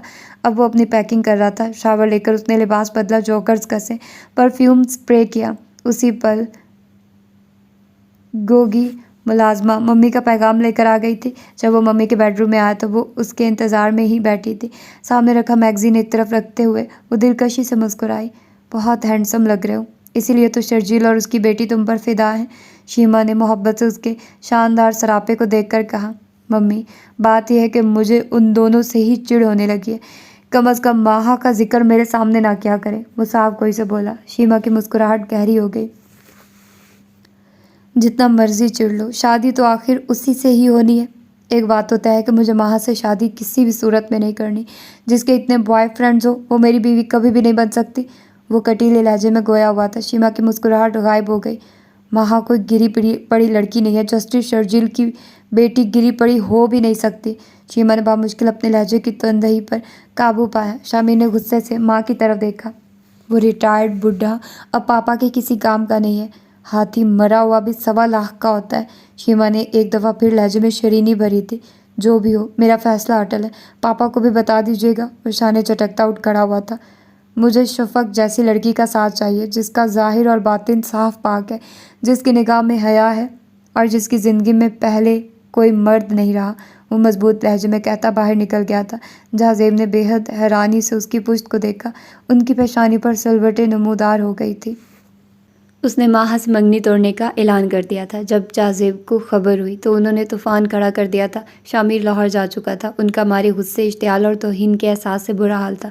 वो बीवी और मुलाजमों पर चीखते रहे। फिर शर्जील को फ़ोन करके माहा को वापस बुलाने के लिए कहा। वो उन दोनों का निकाह कर देना चाहते थे। जब तक जाज़ेब लाहौर पहुँचते उनके लाडले चहेते बेटे ने एक मामूली सी क्वार्टर मास्टर की बेटी से निकाह कर लिया था। ये ऐसी शिकस्त थी जिसने उनके तन बदन में आग लगा दी थी। उनका निकाह शफक के छोटे से 2 कमरों वाले घर में हुआ था। उसके बाबा बशीर अहमद ने हज़ारों खदशात के साथ अपनी इकलौती बेटी को रुखसत किया था। वो बेटी को विदा करके बेहद परेशान था। उसकी बीवी अलबत्ता बहुत मुतमईन और सरशार थी। दामाद की शानदार पर्सनैलिटी और ऊंचे ओहदे ने उसे फ़ख्र इम्तसाद के जज्बात से मगलूब कर दिया था। आज से पूरे 7 दिन पहले जब शफक ने झिझकते हुए अपनी माँ से चुपके से अपनी पसंद का इजहार किया तो वो कई लम्हे तो कुछ बोल ही नहीं सकी थी। ये तू क्या कह रही है शाफ़ी? खालदा ने बेयकीनी से बेटी के चेहरे की तरफ देखा। वो मुझसे शादी करना चाहता है। वो आपसे मिलने के लिए आएगा। वो पलके झुकाए लर्ज़ती आवाज़ में बोली थी। खालदा बेटी के चेहरे पर फैले रंगों को देखने लगी। कौन है वो और क्या करता है? अब के खालदा की आवाज़ नरम थी। शफक ने धीरे धीरे उसे शामिर के मुतल्लिक बताया। खालदा के चेहरे का रंग बदलने लगा था, आंखों में छाई नागवारी दूर होती चली गई। उसके माँ बाप मान गए हैं, वो आएंगे यहाँ रिश्ते की बात करने? खालदा ने इश्तियाक से पूछा। नहीं, वो लोग नहीं मान रहे। इसके बावजूद शामिर मुझसे शादी करना चाहता है। तुम साफ इनकार कर दो, जब तक वो अपने वालिदैन को मना नहीं लेता ये शादी नहीं होगी, खालदा ने गुस्से से कहा था। शफक की आंखों में नमी तैरने लगी थी। अम्मा, शादी के बाद इसके अलावा कोई और बात करो। खालदा ने झाड़ू पकड़कर सहन में बिखरे पत्ते इकट्ठे करना शुरू कर दिए थे। शफक किताब उठाकर छत पर चली गई थी। खालदा जानती थी कि वह छत पर पढ़ने के लिए नहीं, रोने के लिए गई है। वो सर झटक कर लापरवाही से अपने काम में मसरूफ़ रही थी और फिर एक दिन बिल्कुल अचानक शामिर उनके घर चला आया था। खालदा तो उसे देखकर दंग ही रह गई थी। इतना हसीन मर्द उसने पूरी ज़िंदगी में नहीं देखा था। उसे बेख्तियार अपनी बेटी के नसीब पर रश्क आया। ये इतना सुजीला जवान मेरी बेटी का तलबगार है। वो साकित व सामित से उसे देखी जा रही थी और फिर उसने अज़ खुद अपने शौहर से बात करने की ठान ली। नेकबख्त, तेरा दिमाग तो ठीक है? बशीर ने हैरत से बीवी के पुरजोश चेहरे की तरफ देख कर कहा। ये अमीरजादे छोटे बड़े स्टेशनों पर घड़ी दो घड़ी के लिए रुकते हैं और फिर चल देते हैं। अरे ऐसे मुसाफिरों का क्या भरोसा, मुझे अपनी शफा को किसी बरजुख में नहीं फेंकना। बशीर के दो टोक बात करने पर खालदा जुलबला उठी थी। तुम अपने ही जैसे किसी हवालदार के साथ मेरी शहजादियों जैसी बेटी को ब्याहने का ख्याल दिल से निकाल दो। मैंने तो उसे ऐसे ही ऊंचे घराने में ब्याहने का ख्वाब देखा था, जो कि अब पूरा हो रहा है। जो उसके नसीब में हुआ वो उसे मिल जाएगा, और फिर अभी तो उसकी तालीम भी नामुकम्मल है। मैं उसे डॉक्टर बनाना चाहता हूँ। जिद मत करो बशीर, समझदारी से काम लो। कितना अच्छा लड़का है शामिर, और फिर मेजर भी है। मेरी बेटी बेगम साहब बनकर रहेगी। खालदा की आंखों में नन्हे मुन्ने दिए से जल उठे थे, जिनकी रोशनी ने बशीर के इरादों को भी डावाडोल कर दिया। वो कुछ देर सोचने के बाद आहिस्तगी से बोला था, अपनी भाभी को भी क्या जवाब दोगी? उन्होंने बचपन में ही शफ़क़ को खुरम के लिए मांग लिया था। खुरम शफ़क़ से पूरे 4 साल छोटा है और अभी स्कूल में पढ़ रहा है। तुम भी बशीर न जाने किस ज़माने की बातें करते हो। खालदा ने बेहद नागवारी से बशीर को घूरा था और फिर करख्त लहजे में गोया हुई थी। सोच लो खालदा, हमारा और उनका कोई जोड़ नहीं बनता। बशीर उसे हकीकत बता रहा था और वो उसकी कोई बात भी सुनना नहीं चाहती थी। तुम इस एहसास कमतरी से कभी भी ना निकलना, खालदा जहरीले लहजे में कह रही थी। शामिर के वालिदैन रजामंद नहीं थे और यही बात बशीर की नींदें उड़ाने के लिए काफ़ी थी। लेकिन बेटी के सरशार चेहरे की तरफ देखकर दिल कुछ पुरसकून सा भी था। आज रात उसे बड़ी सुकून की नींद आई थी। वो नहीं जानता था कि बस आज की रात तक ही उसकी ज़िंदगी में सुकून लिखा गया है। शामिर ने किराए पर कोठी ली थी, जिसमें वो शफ़क़ को लेकर गया था और जस्टिस शर्जील के लिए शायद उनमें इस दरमियाने दर्जे की कोठी का पता लगाना कौन सा मुश्किल काम था। वो दोनों एक हफ्ते के लिए मुल्क से बाहर गए हैं। जस्टिस शर्जील फ़ोन पर अपने दोस्त से मुखातिब थे। तुम उसे एक दफ़ा पाकिस्तान आ लेने दो, फिर देखना मैं उसके साथ क्या करता हूँ। जनरल जहाज़ेब दूसरी तरफ हुनकार रहे थे। शर्जील ने जहर का घूंट भरते हुए जहाज़ेब को ठंडा रहने की तलकीन की। शर्जील, उस बेगैरत ने मेरी अना को ललकारा, मैं उसका खून कर दूंगा। उसने अभी मेरी नरमी और प्यार देखा, उसे ढील दे रखी थी। मैंने बहुत नाजायज़ फ़ायदा उठाया उसने मेरी नरमी का। एक दफ़ा आ तो लेने दो उसे, मैं क्या हशर करूँगा उसका। जहाज़ेब भूखे शेर की तरह घरा रहा था।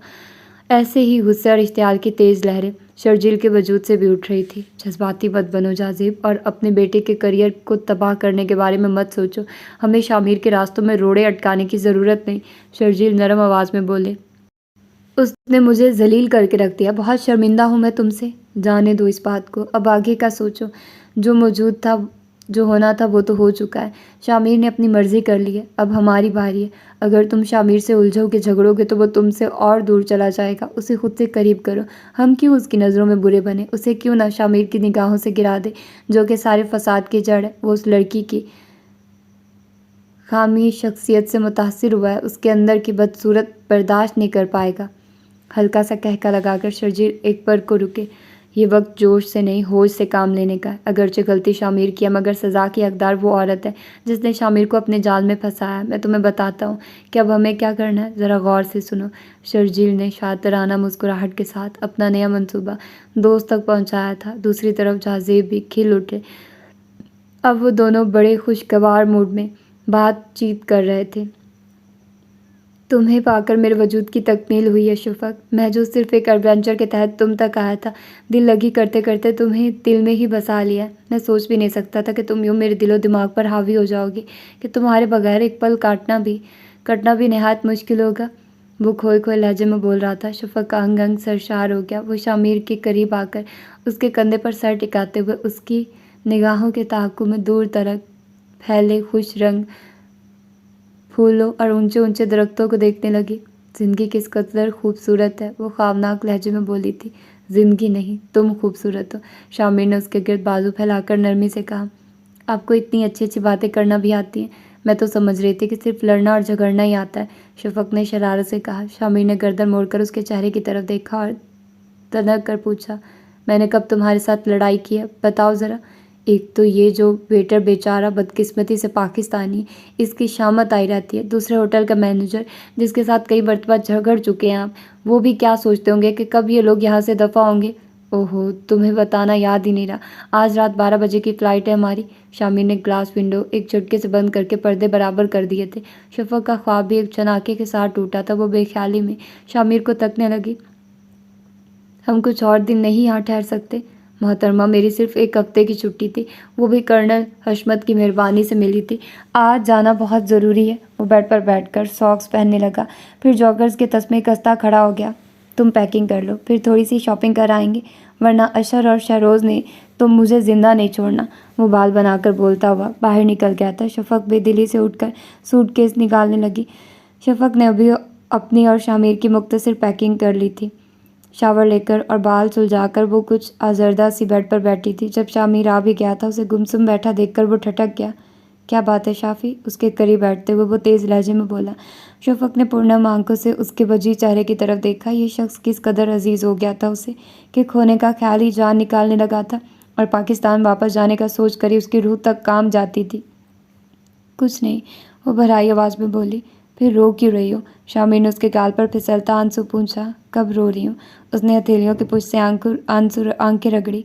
पैकिंग कर लिए? शामिर के इस्तफसार पर उसने सर हिला दिया था। उसी पल वेटर कॉफ़ी ले आया था। कॉफ़ी पीकर वो दोनों शॉपिंग करने चले गए थे। वापस आकर खाना खाने के बाद शामिर तो 1-1.5 घंटे के लिए सो गया था, जबकि शफ़क़ की एक पल के लिए भी आंख नहीं लगी थी। जो बातें शादी से पहले सोचने वाली थी, वह मुख्तलिफ शक्ल में ज़हन के दरीचों पर दस्तक देकर उसे डिस्टर्ब कर रही थी। दिल में चंद एक खदशात भी सर उठा रहे थे। जब जहाज़ ने लंदन की हसीन सरजमीन को अलविदा कहा, तो साथ ही शफ़क़ का सुकून ही यहीं कहीं उन्हीं फ़िज़ाओं में बिखर कर रह गया था। लाहौर एयरपोर्ट की इमारत से बाहर निकलकर जो ही शामिर ने टैक्सी की तलाश निगाहें दौड़ाई, तो सामने से आते अपने ड्राइवर यावर को देखकर ठठक कर रुक गया। यावर ने उनके करीब आकर ज़ोरदार आवाज़ में सलाम झाड़ा था। छोटे साहब, आए मेरे साथ। बड़े साहब ने हुक्म दिया कि मैं आपको लेकर सीधा पिंडी आऊँ। यावर नहायत अदब से बोला। बड़े साहब ने? शामिर ने ताज्जुब से कहा। शफ़क़ के चेहरे पर परेशानी के आसार नमूदार होना शुरू हो गए थे। हाँ जी, उन्होंने कहा है कि आप और छोटी बीबी दोनों घर आएँ। वो आप दोनों का इंतज़ार कर रहे हैं। शामिर बेहद हैरान था। वो अपने पापा के मिजाज को जानता था, उनसे इतनी नरमी की तवक्को उसे हरगिज़ नहीं थी। फिर भी वो शफ़क़ के मना करने के बावजूद गाड़ी में सामान रखवाने लगा। ठीक है, जो होगा देखा जाएगा। शामिर ने हमेशा की तरह लापरवाही से सर झटका। शफ़क़ बेहद खौफज़दा थी। वो शामिर के साथ जाना नहीं चाहती थी। शामिर, आप मुझे अम्मा की तरफ छोड़ दें। शफ़क़ आहिस्तगी से मुनमुनाई। शामिर ने सख्त नज़रों से उसे घूरा। बैठो। उसने शफ़क़ का हाथ पकड़कर गाड़ी का दरवाज़ा खोला। मैं अम्मा से मिलना चाहती हूँ। वो एक दफ़ा फिर मुनमुनाई थी। शामिर ने उसे गाड़ी में धकेलकर दरवाज़ा बंद किया और ख़ुद दूसरी तरफ आकर बैठ गया। जो पिंडी की हदूद शुरू हो रही थी। शफ़क़ का सांस हलक में अटकने लगा था, और फिर जब गाड़ी एक आलीशान बंगले के सामने रुकी, तो वो दिल को मजबूत करके शामिर के हम कदम हो गई। पहला झटका उसे तब लगा था जब वो अपनी सास से मिली थी, और फिर जहाज़ेब से मुलाकात के बाद उसके सारे खदशात पानी के बुलबुले की तरह एक एक करके बैठते चले गए। उनका इस्तकबाल इतना अच्छा था कि शायद शामिर भी हैरान रह गया था। उसकी उम्मीदों के बरखिलाफ उसके बाप ने शफ़क़ को बहैसियत बहू के न सिर्फ कबूल किया, बल्कि शामिर के उस गुनाह को भी कमाल आला ज़र्फ़ी के साथ माफ़ कर दिया। वो सिर्फ 2 दिन ही रहे थे। तीसरे दिन शफ़क़ भी शामिर के हमरा लाहौर आ गई थी। रात को वो अपनी माँ से मिलने चली गई। उसकी माँ का सर उसे हशाश बशाश और शाद देख कर नखर फ़ख्र से बुलंद हो गया था। वो कितनी ही देर बेटी से कुरेद कुरेद कर शामिर के वालिदैन के रवैयों के मुतल्लिक पूछती रही। ये दिन शफ़क़ की ज़िंदगी के बेहतरीन दिन थे। वो किस कदर खुश और मुतमईन थी। शामिर ऑफ़िस के बाद सारा वक्त उससे ही देता था। उसने अपनी पहले वाली सारी सरगर्मियां तर्क कर दी थी। अगर कभी मलिहा और फरवा में से किसी का फ़ोन आता तो वो बगैर सुने ही फ़ोन डिस्कनेक्ट कर देता था। वो पहले से बहुत हद तक बदल गया था। उसकी शख्सियत की तब्दीली ने उसके दोस्तों को भी चौंका दिया था। शामिर फ़ोन पर गुफ्तगू में मसरूफ़ था। दूसरी तरफ शामिर की मम्मी थी जो कि शफ़क़ से बात करना चाह रही थी। शामिर ने इशारे से उसे करीब बुलाया और फिर रिसीवर उसे थमा दिया। वो कुछ हैरान सी उनसे बात करने लगी थी। फ़ोन बंद करके वो शामिर के करीब कलीन पर बैठ गई। मम्मी तुम्हें अपने पास बुला रही हैं। शामिर ने टीवी ऑफ़ करके उसकी तरफ रुख किया। हाँ मगर वो कुछ कहते कहते हिचकिचा कर खामोश हो गई। शामिर ने उसकी उलझन महसूस कर ली। क्या मसला है, तुम जाना नहीं चाहती? शामिर तनक कर पूछा। नहीं ऐसी तो कोई बात नहीं, आप बताएं। रह लेंगे मेरे बगैर? वो शामिर को नाराज़ नहीं कर सकती थी, इसलिए कदर बर्दाश्त से बोली। हाँ मुश्किल तो है पर क्या करें, मजबूरी है। मम्मी खफा होंगी। शामिर मुस्कुरा दिया था। उसी वक्त गोगी चली आई। छोटे साहब दूध लाऊं?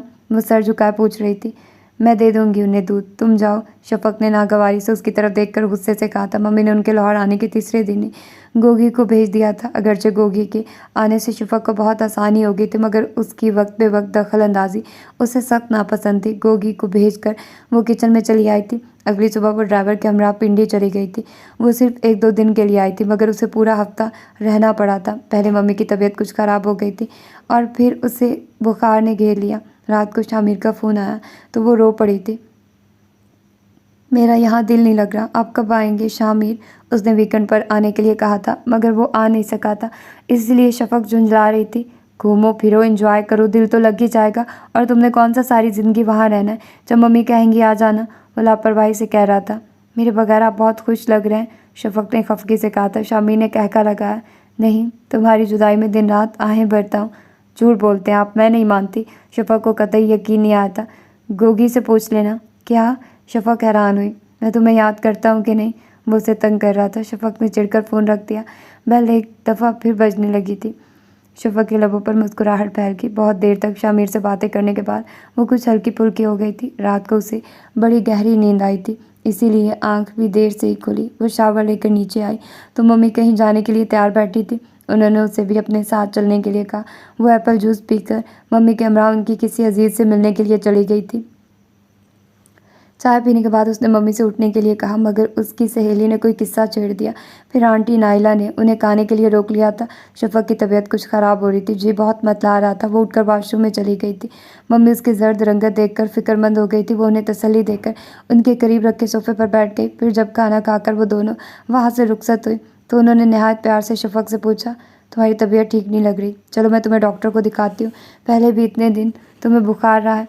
उनकी जहाँ दीदा निगाहें उसे खोज रही थी, उनकी नज़रों ने उसे भी बेचैन सा कर दिया था। वो अपनी घबराहट छुपाते हुए नॉर्मल लहजे में बोली, मैं ठीक हूँ, बस ज़रा सा चक्कर आ गया था, डॉक्टर के पास जाने की ज़रूरत नहीं है। शीमा हंकारा सा भरकर खामोश हो गई थी। जब एक प्राइवेट क्लिनिक के सामने गाड़ी रुकी तो शफ़क़ का मारे कोफत और झुंझलाहट के बुरा हाल हो गया था। मुख्तलिफ टेस्ट और चेकअप के बाद मम्मी ने उसे गाड़ी में बैठने का कहा। खुद वो किसी जाने वाली खातून से गुफ्तगू में मसरूफ़ हो गई थी। शफ़क़ के जाने के बाद वो एक दफ़ा फिर डॉक्टर मारिया के रूम में घुस गई। तकरीबन 15 मिनट बाद उनकी वापसी हुई थी। उनके चेहरे पर ऐसा तासुर ज़रूर था जिसने शफ़क़ को ठटका दिया था, ताहम वो कुछ बोली नहीं थी। घर आकर वो अपने कमरे में चली गई थी, जबकि शीमा ने अपने बेडरूम की तरफ रुख किया। जब तक जहाज़ेब घर नहीं आ गए थे वो ज़ख्मी नागिन की तरह कमरे के एक सिरे से लेकर दूसरे सिरे तक चकराती रही। जहाज़ेब के आने के साथ ही वो गोया फट पड़ी। हमारे बदतरीन खदशात की तस्दीक गोगी ने ठीक रिपोर्ट दी थी। शीमा का तनफ़ुस बेहद तेज़ चल रहा था। जहाज़ेब के माथे पर भी चलबटे नमूदार हो गई। ऐसा नहीं होना चाहिए, हरगिज़ नहीं। वो मुठ्ठियाँ भींचते हुए तनफुर से बोले, उस खबीज़ को गलतियाँ करने की आदत पड़ गई है। उनकी आंखों से शोले लपकने लगे थे। ब्रीफकेस पटक कर उन्होंने बेगम से कहा, तुम उसे वापस भिजवाओ, कल सुबह ही मैं शर्जील को फ़ोन करता हूँ। जहाज़ेब कुछ सोचते हुए टेलीफोन स्टैंड की तरफ बढ़ गए, जबकि शीमा कमरे से बाहर निकल गई थी। अगली सुबह काफ़ी हैरान-कुन थी। शफ़क़ को अंदाज़ा नहीं था कि इतनी जल्दी इस कुफ़ से रिहाई मिल जाएगी। वो बहुत खुशी-खुशी लाहौर रवाना हुई थी।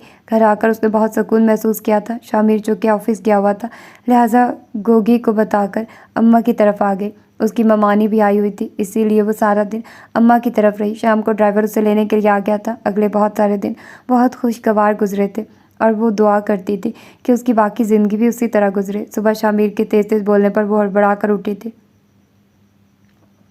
उसने बेहद हैरानी से शामिर को तैयार होते देखा।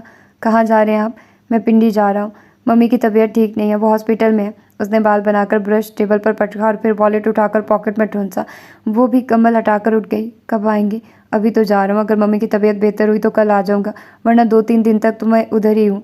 तुम अगर यहाँ रहना चाहो तो ठीक है, वरना अपनी अम्मा की तरफ चली जाना। नहीं, मैं इधर ही रहूँगी। गोगी जो है मेरे पास, उसने बाल समेटते हुए आहिस्तगी से कहा। शामिर पलटकर उसके करीब आया और फिर उसकी पेशानी पर मोहब्बत की मोहर जब्त करते हुए तेज़ी से बाहर निकलता चला गया। वो भी पोर्च तक उसे खुदाहाफिज़ कहने के लिए आई थी। शामिर के जाने के बाद उसका बाकी दिन काफ़ी मसरूफ़ गुजरा था। उसने गोगी के साथ मिलकर पूरे घर की नए सिरे से तरतीब बदली, पर्दे वगैरह धुलवाए। काम के दौरान भी उसका ज़हन पिंडी में ही अटका हुआ था। गोगी खाना लगाकर उससे पूछने के लिए आई तो उसने इनकार कर दिया। दिल एकदम ही हर चीज़ से उचाट हो गया था। वो बेदिली सी टीवी देखती रही। गोगी खाना खाकर उसके लिए दूध ले आई थी। शफ़क़ ने गिलास टेबल पर रख दिया। कुछ देर बाद गोगी जमाइयाँ लेने लगी तो शफ़क़ भी टीवी ऑफ करके उठ गई। उसने गोगी को अपने बेडरूम में सोने के लिए कहा था। गोगी ने खामोशी से अपना बिस्तर उसके कमरे में लगा लिया। वो भी बेड पर दराज होकर सोने की कोशिश करने लगी थी। रात का न जाने कौन सा पहर था जब उसकी आंख खुल गई थी। उसकी नींद टूटने की वजह वो हल्का शोर था।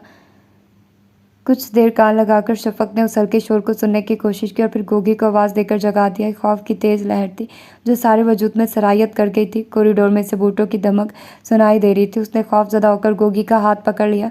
गोगी, मेरा ख्याल है कि घर में चोर घुस आया, वो लर्जीदा आवाज़ में बोली। गोगी ने उसके खौफ से पीले पड़ते चेहरे की तरफ देखा। नहीं बीबी, आपका वहम है। गोगी कलीन के डिज़ाइन को घूर रही थी। शफ़क़ उसके इत्मीनान पर कदरे हैरान हुई।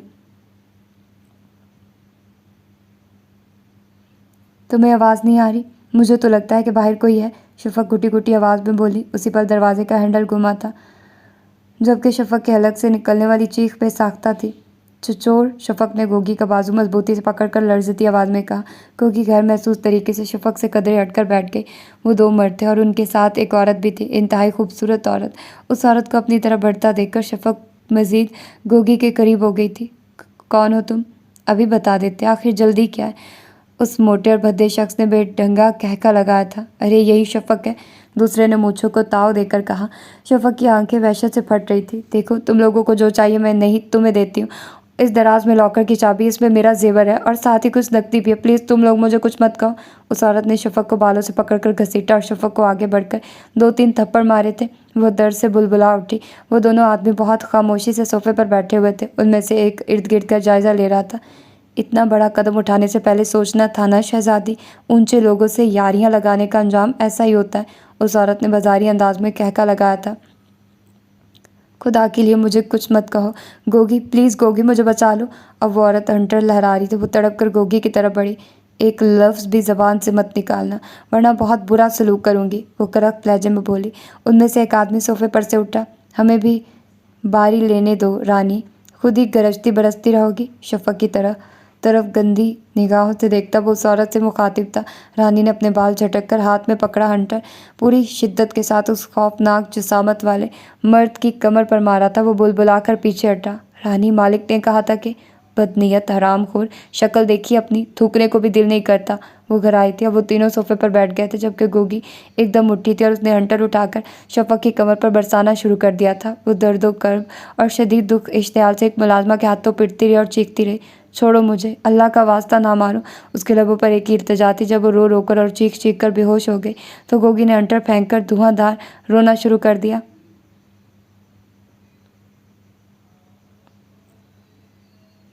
रानी बाहर निकलने से पहले एक दफ़ा फिर बेहोश पड़ी शफ़क़ के पास आई। तेरी सूरत पर तरस आ गया मुझे, वरना जिसने हमें भेजा है ना, उसने कहा था कि तेरी बोटियाँ कर दूँ, तुझे ज़िल्लतों के गड्ढे में उतार दूँ, तुझे पमाल कर दूँ, मगर मैंने ऐसा नहीं किया। मैंने तुझे पमाल नहीं होने दिया। वो आहिस्ता से बुड़बुड़ा रही थी और फिर गोगी को ठोकर मारते हुए बाहर निकल गई। हम एक ही थाली के चट्टे बट्टे हैं। दौलत के भूखे, पैसे के पुजारी। गोगी ने अपनी टांग सुलाते हुए उसे कहते सुना और फिर उसने शफक को उठाकर बिस्तर पर डाला। उसके बाजू से खून रस रहा था, जबकि दोनों गाल सूजे हुए थे। उसे एकदम ही उस हसीन औरत पर तरस आया। गोगी नीम मुर्दा सी सफाइयाँ पेश करती शफक को देखकर सर झुकाए झूठ पर झूठ बोल रही थी। उसका दिल कतरा कतरा पिघल रहा था और फटी फटी निगाहों से देखती शफक बेहोश होकर फर्श पर आन गिरी थी। उसे उठाने के लिए कोई भी आगे नहीं बढ़ा था, हत्ता कि उसका महबूब शौहर भी नहीं। गोगी को उस पल खुद से नफरत महसूस हो रही थी और उसका दिल चाह रहा था कि कोई ऐसा इस्म होता जिसे पढ़कर वो उन दरिंदों के दरमियान से गायब हो जाती। तुम सच कह रही हो गोगी, जनरल जाजेब नहायत मकारी से उसकी तरफ देखकर बोला था। वो किसी मामूल के मुताबिक रटे रटाए जुमले दोहरा रही थी। जी साहब, बिल्कुल सच। उन डाकुओं ने बीवी को बहुत अजियत दी, बहुत बुरा किया उनके साथ। मुझे बांध रखा था उन्होंने और बीवी को।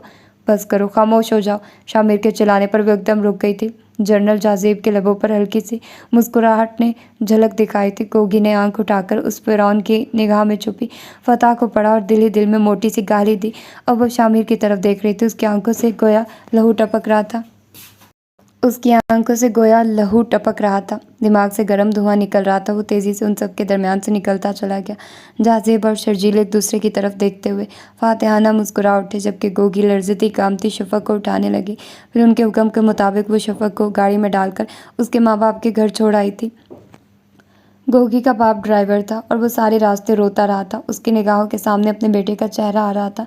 अस्पताल के जनरल वार्ड में बिस्तर पर लेटा उसकी 9 बेटियों के बाद पैदा होने वाला 10 साला कमज़ोर बेटा, बीमार बेटा, जिसका इलाज ये फिरौन करवा रहे थे और जिन्होंने सुर्ख नीले नोटों से उनके हलक तक भर दिए थे। और उसकी बीवी अपनी बेटियों को ब्याहने के लिए इतनी बड़ी रकम पाकर किस कदर मसरूर थी।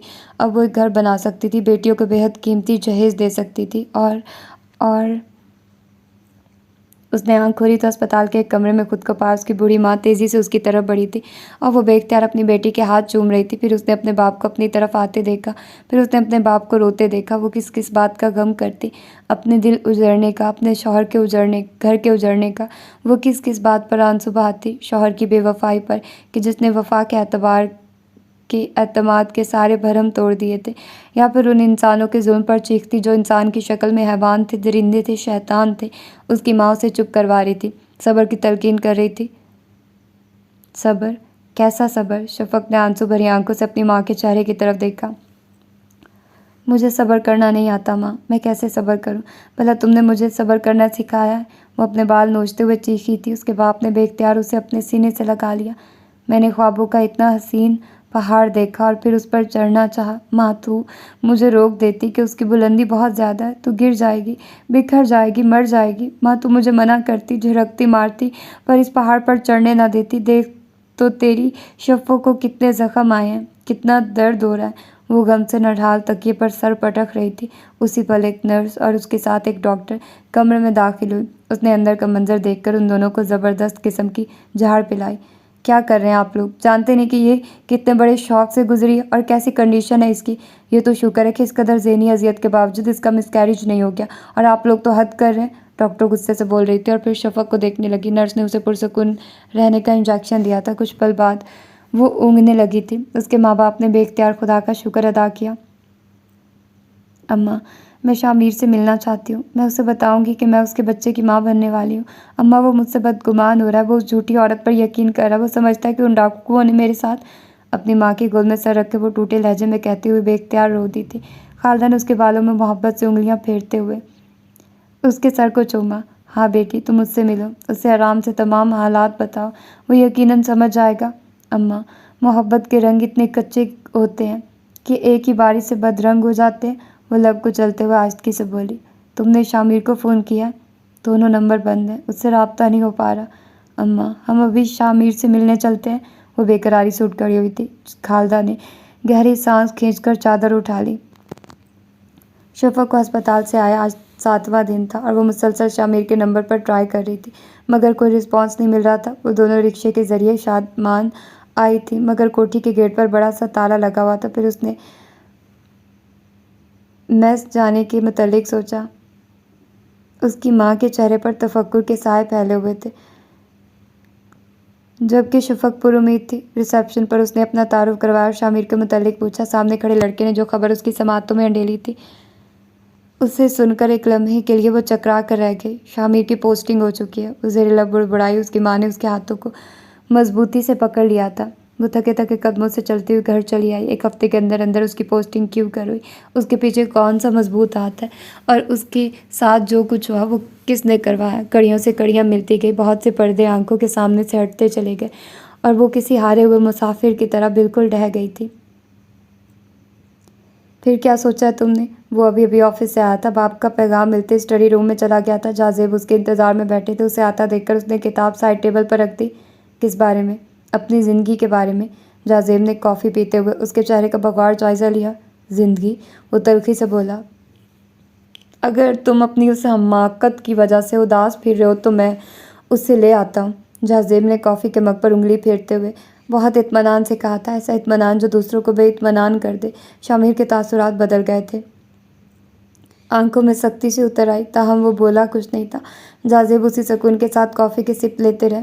तुम्हारी मजनूनाना हालत देखकर दिल तो नहीं चाहता कि तुम्हें असल हकीकत बताऊं, मगर बताना ज़रूरी भी है, बशर्ते है कि तुम हौसला रखो। उन्होंने खाली मग मेज़ पर रखकर चेयर घुमाई। शामिर बेचैनी से बालों में उंगलियां फेर रहा था। बाप के कहने पर उसने चौंक कर देखा। तुम्हारा क्या ख्याल है कि वो डाकू जो तुम्हारे घर घुसे थे वो यूं ही आउटिंग के घर से आए थे?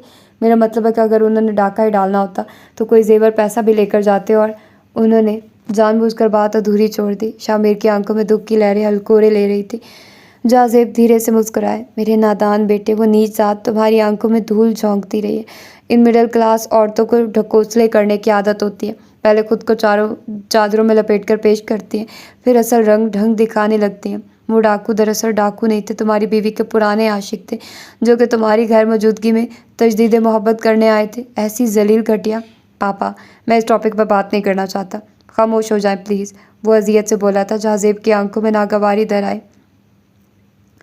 ये टॉपिक उसी वक्त क्लोज होगा जब तुम हमेशा के लिए इस वर्ग को फाड़ कर अपनी ज़िंदगी से निकाल दोगे। ये पेपर्स पढ़े, इन पर साइन कर दो।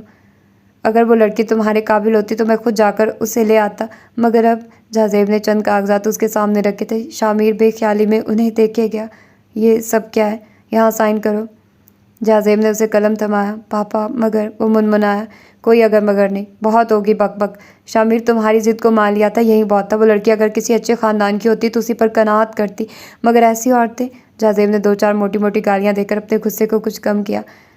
शामिर उस वक्त जज्बाती तोड़फोड़ का शिकार था। रात रात भर जागने की वजह से पहले ही आंखें और सर दर्द से फट रहा था। सोचने समझने की सलाहियतें मफलूज हो गई थी। ऊपर से पापा के मुतालबे ने रही सही कसर पूरी कर दी थी। उसने कलम थामकर कागजों पर घसीटा और फिर उठकर तेजी से बाहर निकलता चला गया। जाजेब के लबों पर पुरसकून सी मुस्कुराहट फैल गई थी। उस रात बड़ी तेज आंधी आई थी।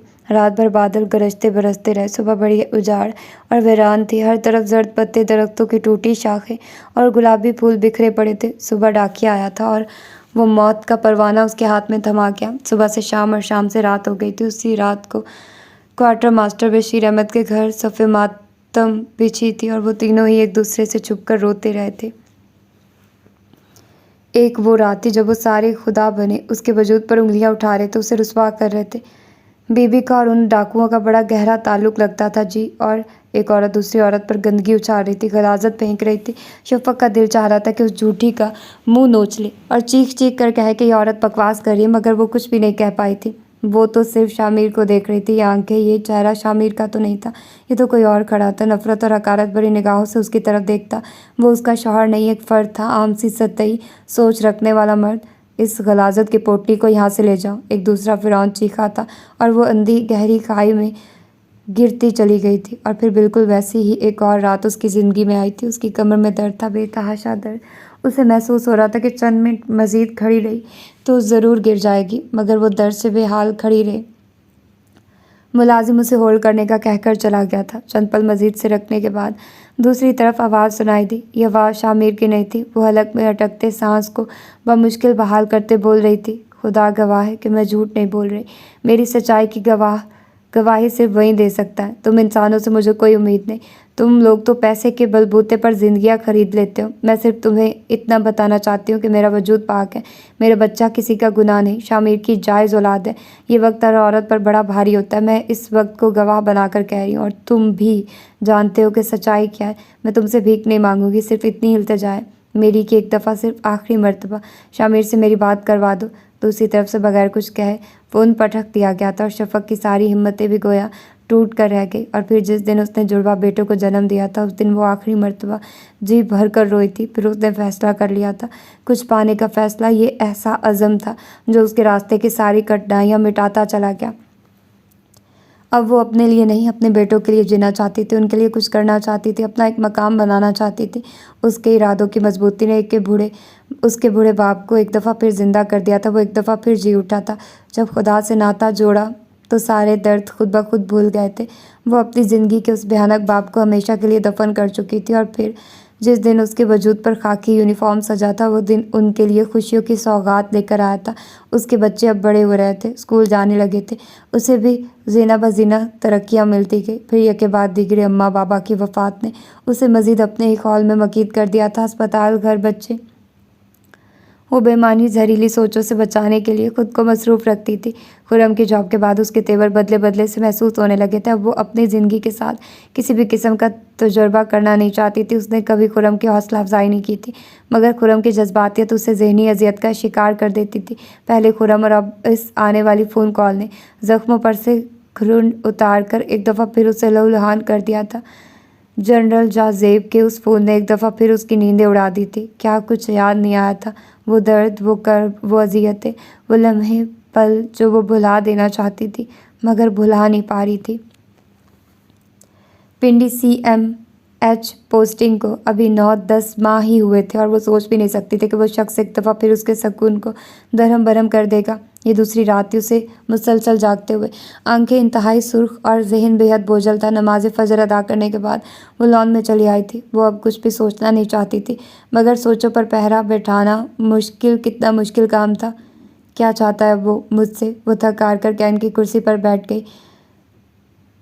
पो फूट रही थी। चिड़ियों की चहचहाहट ने माहौल को कितना पाकीज़ा बना रखा था। वो आसमान पर छाए सफ़ेद बादलों के टुकड़ों को देखने लगी। कितने ही पल बीत गए।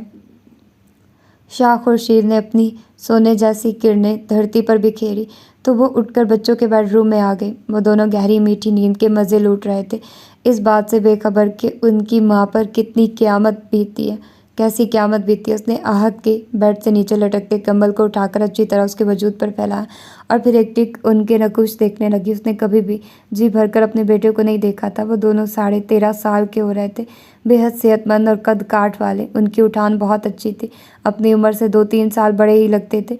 वो दोनों ही अपने बाप की हूबहू तस्वीर थे। वैसे ही स्याह आंखें, खमदार पलकें, सुर्खों सफ़ेद रंगत, मगरूर उठी हुई नाक, होंठों के नीचे थोड़ी कैन वस्त में स्याह तिल। मम्मा, आहत कसमसाया था और फिर उसे अपने इतने करीब बैठा देखकर सरहद से उठ गया। क्या बात है मम्मा जी, आपकी तबीयत तो ठीक है? उसकी सुर्ख आंखों में आंसुओं की धुंध ने आहत को परेशान कर दिया था। हाँ मैं ठीक हूँ। उसने आहत के उलझे बालों में उंगलियां फेरी। हदीद भी आंखें मसलता उठ गया था और फिर आहत के लाड होते देखकर फ़ौरन ही उसकी गोद में सर घुसाने लगा। चलो अब जल्दी से उठो, ब्रश करो, हाथ मुँह धोकर यूनिफॉर्म पहनो। स्कूल नहीं जाना क्या? मैं तुम लोगों के लिए फटाफट नाश्ता बनाती हूँ, आज मुझे भी ज़रा जल्दी निकलना है। वो जमाइयाँ लेते हदीद को वॉशरूम में धकेल कर जल्दी से बोली थी। आहत भी अंगड़ाइयाँ लेता उठ गया। जब तक वो दोनों तैयार होकर आए, शफ़क़ नाश्ता लगा चुकी थी और ख़ुद भी तैयार बैठी उन दोनों का इंतज़ार कर रही थी, जो कि हस्बे मामूल एक दूसरे से झगड़ रहे थे। मम्मा, आहत ने मेरा स्वेटर पहन लिया है। हदीद बसुरा था। कहाँ, ये तो मेरा है। आहत तनक कर बोला। जी नहीं, तुम्हारे स्वेटर का ये वाला डिज़ाइन नहीं है। अच्छा, अब तो मैं पहन चुका हूँ, आहत ने लापरवाही से कहा। हदीद उसके शाहाना अंदाज मुलाहिजा फरमाकर गुस्से से उसकी तरफ बढ़ा था। खामोशी से बैठकर नाश्ता करो। शफ़क़ उनकी तकरार बढ़ते देखकर सख्त लहजे में बोली थी। खिलाफ तवक्को वो दोनों चुपचाप बैठकर नाश्ता करने लगे। गेट पर ही उसकी मुलाकात कर्नल डॉक्टर रहील से हो गई। वो उसे देखकर भरपूर अंदाज में मुस्कुराए थे। अस्सलाम वालेकुम, कैसी हैं आप? वालेकुम अस्सलाम, मैं ठीक हूँ, आप कैसे हैं? वो उनके बराबर चलते हुए आहिस्ता से बोली थी। आपके सामने ही है, देख लें, वो बेसाख्ता बोले थे। शफ़क़ एक पल को खामोश सी हो गई। मैं शाम 6 बजे तक आपके घर आऊँगा, कुछ ज़रूरी बातें करनी है। बाहर तो आप मिलेगी नहीं, कर्नल रहील धीमे लहजे में कहते हुए उससे आगे निकल गए थे। शफ़क़ गहरी सांस लेती कॉरिडोर में आई तो खुर्रम से भीड़ हो गई। ये कर्नल साहब तुमसे क्या कह रहे थे? वो तनक कर पूछ रहा था। शफ़क़ ने उसे घूर कर देखा। सुबह सुबह मेरे मुंह लगने की ज़रूरत नहीं है, खामखा मूड ख़राब कर देते हो। वो सख्ती से बोलते हुए अपने रूम की तरफ चली गई। खुरम ने भी गुस्से से उसकी पुश्त को घूरा। ये सारा दिन उसका बेहद मसरूफ़ गुजरा था। उसने दोबारा खुरम की शक्ल नहीं देखी थी। 4 बजे के करीब खुरम ने उसके रूम में झांका। घर चलोगी या अभी मज़ीद खिदमत खलक का इरादा है? शफक अभी राउंड लेने जा रही थी, इसलिए सर नफ़ी में हिलाने लगी। अच्छा फिर मैं तो जा रहा हूँ। वो फ़ौरन ही ये जा वो जा। ऑफ के बाद वो तो 1 मिनट भी मज़ीद नहीं रुक सकता था। शफक 5:30 बजे तक फारिग हुई थी। वापसी पर उसने सोचा कि यूटिलिटी स्टोर से कुछ ख़रीदारी कर ली जाए। दालें, चावल और कुकिंग ऑयल वगैरह ख़रीद कर उसने करीबी बेकरी से हदीद के लिए पाइनएप्पल केक पैक करवाया। वो ग्लास डोर खोलकर बाहर निकल रही थी जब एक दफ़ा फिर शामिर का चेहरा उससे नज़र आया था। उसके साथ यकीनन उसकी बीवी थी। वो सुलगते हुए गाड़ी तक आए। शामिर को तो गुमान में भी नहीं होगा कि कल की शफक जिसे वो अपने कदमों तले रौंद कर चला गया था, आज की मेजर डॉक्टर शफक है। वो तनफुर से सोच रही थी। घर आकर भी उसके दिमाग से शोले निकलते रहे। तमाम चीज़ें पटक कर वो बेइख्तियार रो दी थी। मुझे क्या मिला? दर्द, अज़ियतें, तन्हाई। और वो आज भी कितना खुश है, मुतमईन है। उसे तो याद भी नहीं होगा कि कोई शफक उसकी ज़िंदगी में थी भी। सारे खसारे मेरे हाथ में ही चले आए। उसका तो कुछ भी नहीं गया। आज भी शान से जी रहा है। सब कुछ तो है उसके पास, ओहदा, दौलत, घर, बीवी और यकीनन बच्चे भी। वो तड़पते हुए बाल नोचने लगी थी। सारी ज़िल्लतें, सारी तकलीफ़ें मेरे हिस्से में आई हैं। उसकी आवाज़ रंद हो गई थी। हलक में कांटे चुभने लगे थे। माँ फ़ोन की बैल गुनगुना उठी। उसने घुटनों से सर उठाकर उस बजते खिलौने की तरफ देखा और फिर सरत से उसकी तरफ लपकी। अब क्या चाहते हो जनरल जाज़ेब? बको, अब मैं तुम्हें क्या दूँ? अपना बेटा तो तुम पा ही चुके हो। इससे शादी करने की सज़ा भी दे दिया तुमने। अब क्या छीना है तुमने मुझसे? क्या बचा है मेरे पास? पहले तुम्हारा दिल उजाड़ा है, अब गोद उजाड़नी है। दूसरी तरफ वही तकब्बुर था, वही अंदाज था, वही अंगारों की तपिश लिया लहजा था। मैं तुमसे अपने पोतों को छीनना चाहता हूँ। मेरे पोते, मेरे शामिर के बेटे। उसने पिघला हुआ शीशा शफक के कानों में अंडेला था। उसने बेहद खौफजदा होकर रिसीवर को देखा और फिर क्रैडल पर पटक दिया। नहीं नहीं, तुम मेरे बच्चों को मुझसे दूर नहीं कर सकते। मैं तुम्हें अपने बच्चे नहीं दूंगी, नहीं, कभी नहीं।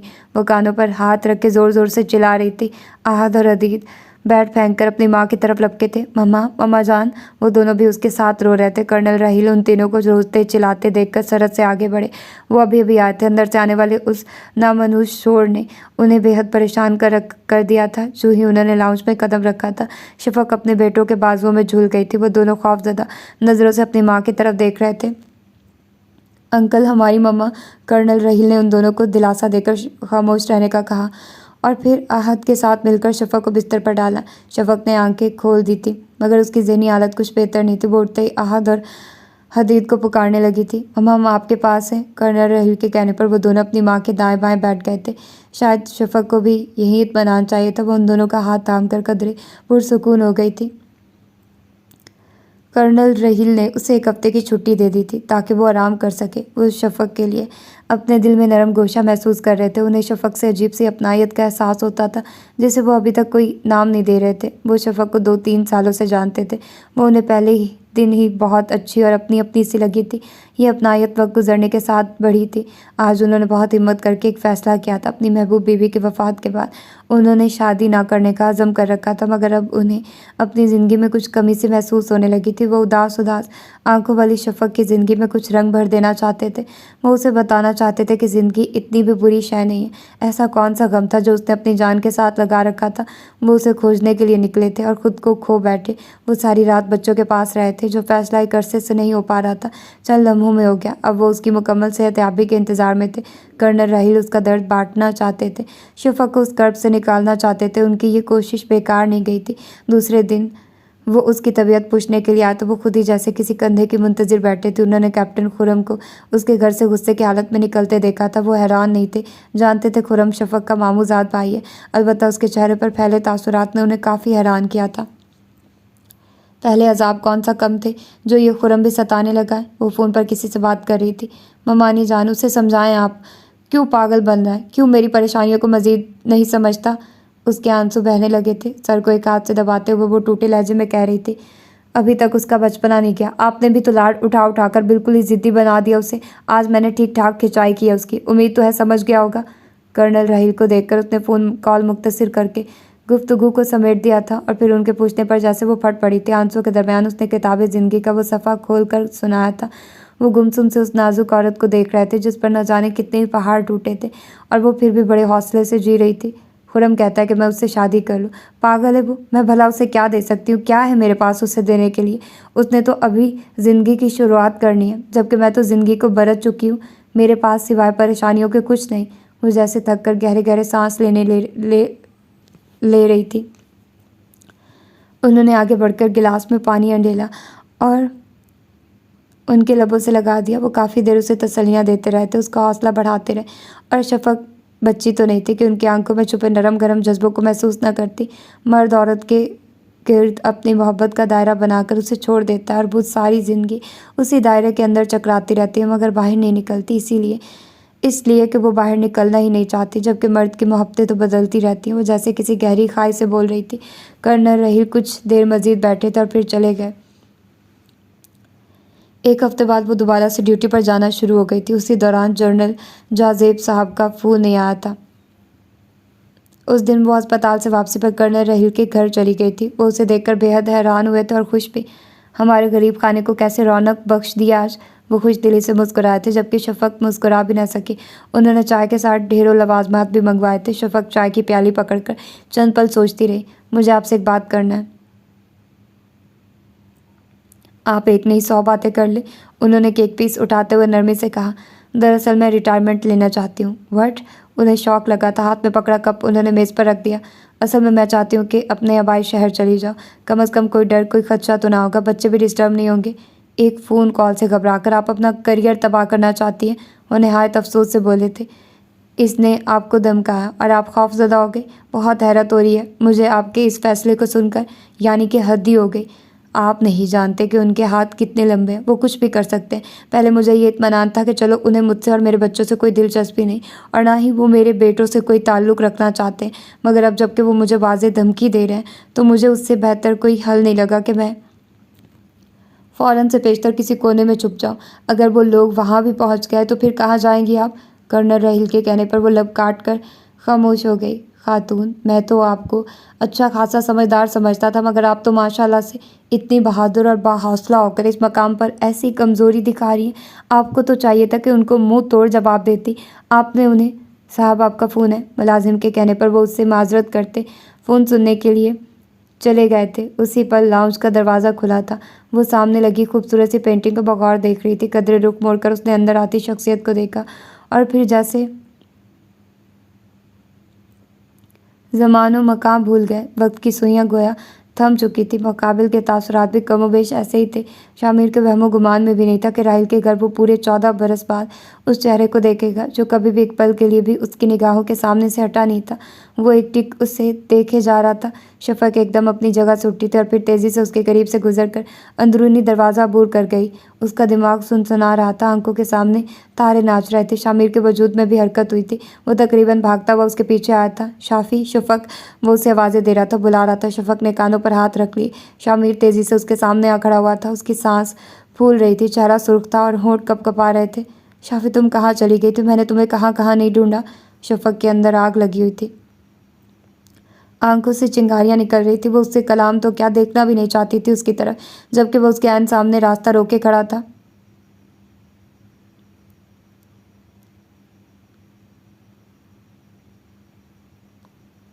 हटो मेरे रास्ते से। वो बगैर उसकी तरफ देखे घर आई थी। पहले मेरी बात का जवाब दो, कहाँ थी तुम? उसने बेकरारी से बोल रहा था। मैं कह रही हूँ कि हट जाओ मेरे सामने से। मैं तुम्हारी सूरत भी नहीं देखना चाहती। शफ़क़ ने आग बगोला होकर उसे धक्का दिया था। वो लड़खड़ाकर 2 कदम पीछे हट गया।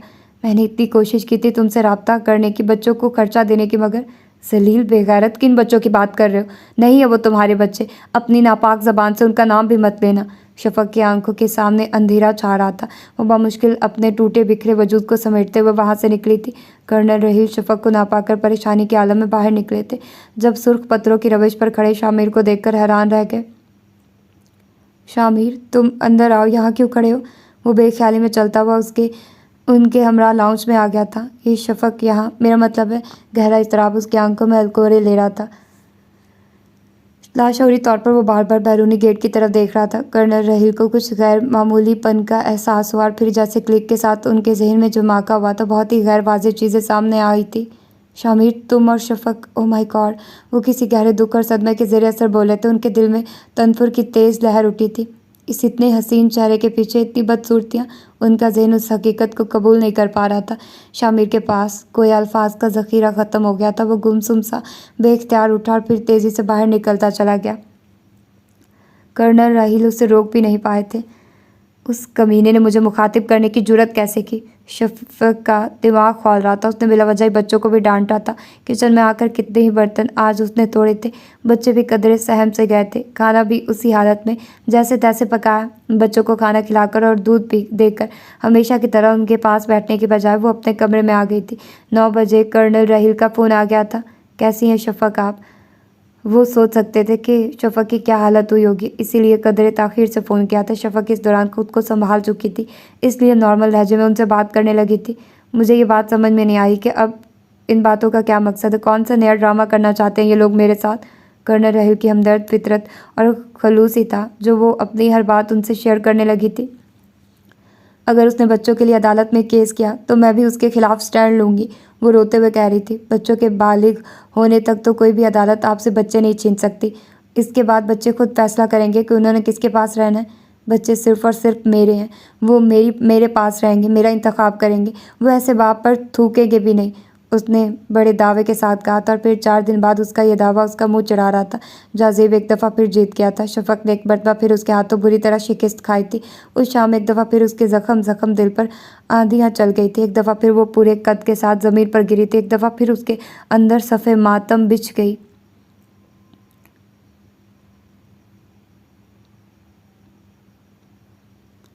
बहुत साल पहले उसने बड़ी आस भरी निगाहों से शामिर के चेहरे की तरफ देखा था और उसे शामिर का चेहरा बदला बदला सा महसूस हुआ था। अब उसने अपने बच्चों के चेहरों को बिल्कुल शामिर के चेहरे की तरह बदला बदला पाया था। सर्द, लाताल्लुक़ और अजनबी चेहरे।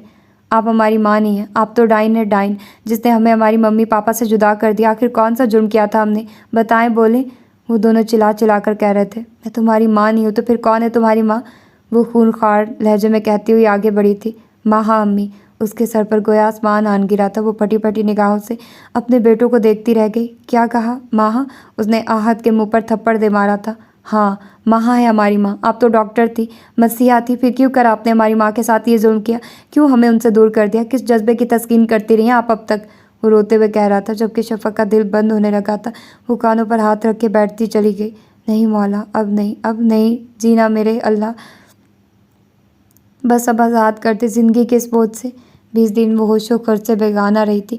उसे हार्ट अटैक हुआ था। ममानी, खुरम और कर्नल रहील उन दिनों में उसके साथ साय की तरह रहे थे। उन 3 चेहरों के अलावा उसे वो 2 नज़र नहीं आए थे जिन्हें देखे बगैर उसकी सांस बंद होने लगती थी, जिनके बगैर उसे लगता था कि शायद कि वो मर ही जाएगी।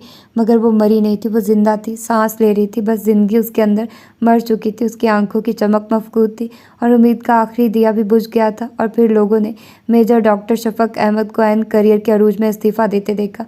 घर उसने खुरम के नाम कर दिया था। उन दोनों की शदीद नाराज़गी के बावजूद फिर उसने खुरम के सामने हाथ जोड़ते हुए कहा, सारे महरम रिश्ते मर गए। ना बाप है, ना शौहर और ना ही बेटे। एक भाई का आश्रय था जिसे तुम छीन रहे हो। क्या शफ़क़ की ज़िंदगी में कोई रिश्ता बाकी नहीं बचेगा? खुरम ने बेख्तियार रोते हुए उसे साथ लगा लिया था। वो उम्रा करने चली गई थी। उम्रा अदा करने के बाद से लगता तड़पता दिल कदरे पुरसकून हो गया था। और फिर खुरम की शादी के बाद वो और भी मुतमईन हो गई थी। वक्त रींग रींग कर गुजर रहा था मगर शफ़क़ को लगता था कि जैसे सदियाँ बीत गई हैं, ज़माने गुजर गए हैं। सुनो शफ़क़, ज़िंदगी में बहुत कम इतने मुखलिस लोग मिलते हैं। कर्नल रहील बहुत अच्छे इंसान हैं। अगर तुम एक दिन खुरम ने उससे इल्तिजा की थी। शफ़क़ ने वहशत भरी निगाहों से उसे देखते हुए खामोश करवा दिया था। उसे बहरान उजाड़ फिरते देखकर ममानी चुपके कितने ही आंसू बाहर डालती थी। दिल खून के आंसू रोता था मगर सब खामोश थे। वो उनसे हर मौजू पर बात करती थी मगर उनके जज्बों की पजीराई करना उसके बस में नहीं था। कर्नल रहील और खुरम शतरंज की बसात बिछाए बैठे थे। एक दूसरे को हराने के चक्कर में वो अक्सर ही शाम से रात कर देते थे। शफ़क़ कुछ देर उनके पास बैठी रही थी और फिर इशा की नमाज़ पढ़ने के लिए उठ गई। नमाज के बाद वो मामूल के मुताबिक नवाफिल अदा कर रही थी जब फ़ोन की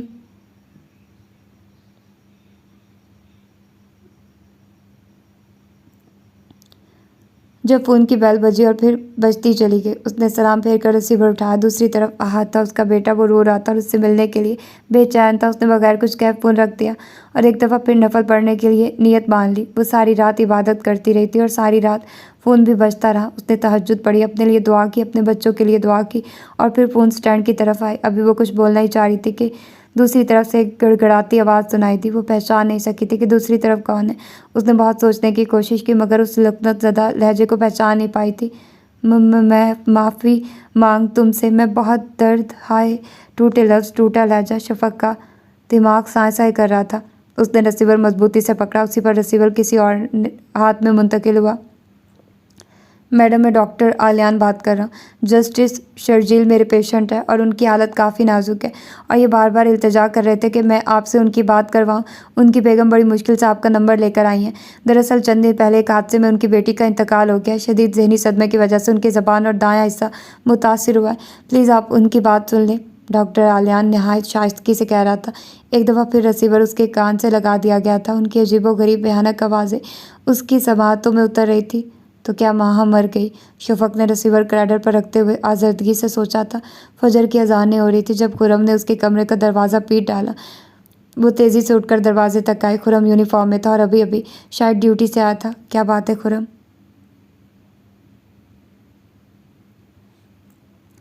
जनरल सैयद जाज़ेब पर दिल का दौरा पड़ा और वो इंतकाल कर गए। क्या कह रहे हो तुम? अभी अभी उनकी डेड बॉडीज़ घर पहुंचा कर आ रहे हैं। कुछ दिन पहले शामिर और उसकी बीवी का भी एक्सीडेंट हुआ था। उसकी बीवी तो मौके पर ही जहाँ भाग हो गई थी जबकि शामिर को शदीद चोटें आई थी और अब एक इंसान होने के नाते उन इंसानियत से आरी लोगों को उसकी तरह इस तरह की हादसाती अमवात पर उसे शदीद दुख हुआ था। अल्लाह बड़ा बाइंसाफ़ है, खुरम कह रहा था जबकि शफ़क़ की आंखों से आंसू गिरने लगे थे। जाज़ेब का तकब्बुर, सीमा की नफ़रत व हक़ारत भरी निगाहें और जस्टिस शर्जील की वो आखिरी फ़ोन कॉल जो कि तलाक के पेपर्स मिलने के तीसरे दिन उन्होंने की थी। वो हंस रहे थे, कह के लगा रहे थे, उसकी बेबसी का मजाक उड़ा रहे थे। वो खुद को दाद दे रहे थे, अपनी शानदार कामयाबी पर मसरूर थे। दूसरे दिन वो करीबी मेडिकल स्टोर से अपनी दवाएं लेकर घर वापस आए तो सामने सोफ़ों पर नढाल बैठे अपने बेटों को देखकर उसका दिल धक से रह गया। वो दोनों उसे देखकर तकरीबन भागते हुए उसके पास आए थे। उसने उन दोनों को अपनी बाहों में भींच लिया था। मेरी जान, मेरे बच्चे। वो अपनी प्यासी ममता को सैराब कर रही थी। ममानी की बूढ़ी आंखों से आंसू कतरा कतरा गिर रहे थे। खुरम भी भीगी पलकों के साथ उस मिलाप को देख रहा था। अल्लाह ने मेरी दुआएं कबूल कर ली। अल्लाह ने मेरी शफ़क़ की आंखें ठंडी की। ममानी नफल पढ़ने के लिए चल दी थी। शफ़क़ भी क्यों अल्लाह का शुक्र अदा करने में देर करती। दद्दा से हमारी पहली मुलाकात ग्राउंड में हुई थी। वो हमारे पास आए, उन्होंने एक नए रिश्ते से हमें आशना करवाया था और हम साकी तो सामित रह गए। बकौल दद्दा के वो रोज़ाना हमें क्रिकेट खेलते देखा करते थे। उनके तारुफ ने हमारे दिलों में हशर बर्पा कर दिया था। वो हमें अपने साथ घर ले गए। फिर उन्होंने हमें एक ऐसी कहानी सुनाई जिससे हम हर्फ ब हर्फ सच समझ बैठे। दादू और दद्दा ने हमें बताया था कि आप पापा से प्यार करती थी मगर पापा आपसे मोहब्बत नहीं करते थे। जब पापा ने महा मम्मी से शादी की तो आपका तौहीन और गमो गुस्से से बुरा हाल हो गया था। हमारी पैदाइश के बाद महज इंतकामन आप हमें किडनैप करके दूसरे शहर ले गई थी। हम दोनों बहुत जज्बाती हो गए थे। ये सारी तकरीर सुनकर हमें बहुत दुख हुआ था कि आप हमारी माँ नहीं हैं।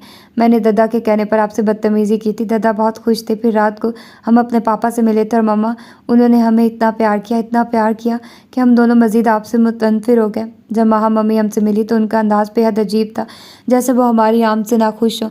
हम दोनों उनके रवैयों से हर्ट हुए थे, अगरचे उन्होंने दद्दा की वजह से हमें प्यार भी किया था। मम्मा, हम लोग उस घर में जाकर उलझ गए थे। वो इतना बड़ा घर, इतने नौकर और फिर भी इतनी खामोशी। सबके रवैये भी अजीबोगरीब थे। पापा सुबह के गैर रात को घर आते थे। मम्मा, महा मम्मी भी सारा दिन घर से बाहर रहती। दादों का भी यही मामूल था। अलबत्ता दद्दा हमें बहुत वक्त देते थे, हमसे बेइंतहा प्यार करते थे। एक दिन दद्दा अपने किसी दोस्त से गुफ्तगू कर रहे थे जो कि हमने इत्फाकन सुन ली। मेरे तीनों बेटों की 4-4 बेटियां, मगर बेटा कोई नहीं, सिर्फ शामिर के ही तो बेटे थे। मैं क्योंकि उन्हें ना छीनता उससे। महा ने तो मुझे बेहद मायूस किया इस मामले में। आखिर नस्ल तो बेटी और फिर पोते से ही चलती है। वो सब बहुत अजीब थे। दादो हमसे प्यार भी करती थी और फिर एकदम झिड़क भी देती। महा मम्मी खुद में ही मगन रहती थी। रहे पापा तो वो भी अपनी ज़ात में गुम थे। हमने तो कभी उन्हें बोलते नहीं सुना। घर आकर वो स्टडी में घुस जाते थे। उनकी काम वाली भी बहुत अजीब थी। उसकी आंखें बहुत डरावनी थी। फिर पता है क्या हुआ मम्मा? आहद के चेहरे पर एकदम ही खौफ के साए लहराए थे। शफक चाह रही थी कि वो पुरसकून होकर सो जाए, मगर उसकी आंखों में नींद दूर दूर तक नहीं थी। हदीद भी साकित सा उसकी गोद में सर रखे लेटा था। रात को वो हमें दूध देने के लिए आई थी। हदीद होमवर्क कर रहा था और मैं टीवी देख रहा था। वो दूध टेबल पर रखकर हमारे पास ही बैठ गई। फिर उसने एकदम ही रिमोट उठाकर टीवी बंद कर दिया। मैं और हदीद चौंक गए थे। ए सुनो, उसने बड़ी बड़ी गोल गोल आंखें घुमाई तो हदीद खौफजदा हो गया। मुझे भी उससे खौफ महसूस हुआ था। अजीब वहशत भरी थी उसकी आंखों में। ये नहीं है तुम्हारी माँ, माँ तो वो है जिसे तुम छोड़ आए हो। उसने फिर दीदे घुमाए थे। इधर कांटों पर चलने के लिए आ गए हो। यहाँ सुख नहीं है और ना ही आ सकता है। दर्द है, बस दर्द और बेसकूनी। इधर नवाब शाह में मेरी माँ ने डबल स्टोरी मकान बनाया है। पूरे घर में मार्बल की टाइलें लगवाई हैं, मगर वहाँ रहता कोई नहीं है। यहाँ भी किसी ने नहीं रहना। और उसने बात अधूरी छोड़कर हल्का सा कहका लगाया था। अच्छा अब तुम जाओ, हम दूध पी लेंगे। हदीद यकीनन उससे डर गया था और उसे भेज देना चाहता था, मगर उसने उसे रोक दिया। तुम्हें कैसे पता है कि जिसे हम छोड़ कर आए हैं वही हमारी माँ है? लो, मुझे नहीं पता होगा तो और किससे पता होगा? साहब की पहली बीवी तुम दोनों की माँ शफक है। उसने हम दोनों के सरों पर गोया धमाका किया था। मेरा एकदम सांस रुक गया। गोगी, तो फिर बताओ कि पापा ने हमारी मम्मा को क्यों छोड़ा था? गोगी ने फिर कहकर लगा बोली, छोड़ा नहीं था, छुड़वाया गया था। ड्रामा किया था हम सब ने मिलकर, ऐसा ड्रामा जिसके बदले में हमें इतने पैसे मिले थे कि हमारी आंखों की भूख मिट गई थी। और पता है, ये बुढ़ा जो तुम लोगों को हर वक्त चाटता रहता है, गोगी ने कारपेट पर थूक दिया था। बड़ा कमीना इंसान है। इसी ने तो तुम्हारी माँ को तलाक दिलवाई थी। और इसका दोस्त नाली का गंदा कीड़ा। गोगी ने फिर कारपेट पर थूका। एक और बात बताऊं, ये जो साहब है ना शामिर, ये स्टडी में बैठकर लिखता पढ़ता नहीं है, रोता है रोता तुम्हारी माँ को याद करके। बड़ी मोहब्बत थी उसे शफक से। उसने आहिस्तगी से अपने सर पर मुक्का मारा था और ज़रा मुस्कुराई। रात को अपने बाप से लड़ाई हुई है उसकी। वो तुम दोनों को शफक के पास भिजवाना चाहता है, मगर देख लेना उस बुढ़े ने तुम दोनों को उस घर से निकलने नहीं देना। जो यहाँ फंस गया बस फंस गया। गोगी की आंख से एक कतरा गिरा था, लेकिन मैं ऐसा नहीं होने दूंगी, तुम देख लेना। अब कि उसने कहका नहीं लगाया। फिर वो कमरे से निकल गई। उन दिनों हमें अपने साय से भी खौफ आता था। दिल चाहता था कि भागकर आपके पास चले आएं। फिर पापा का इतना शदीद एक्सीडेंट हो गया। गोगी बताती है कि पापा और माँ मम्मी की लड़ाई हुई थी, न जाने किस बात पर।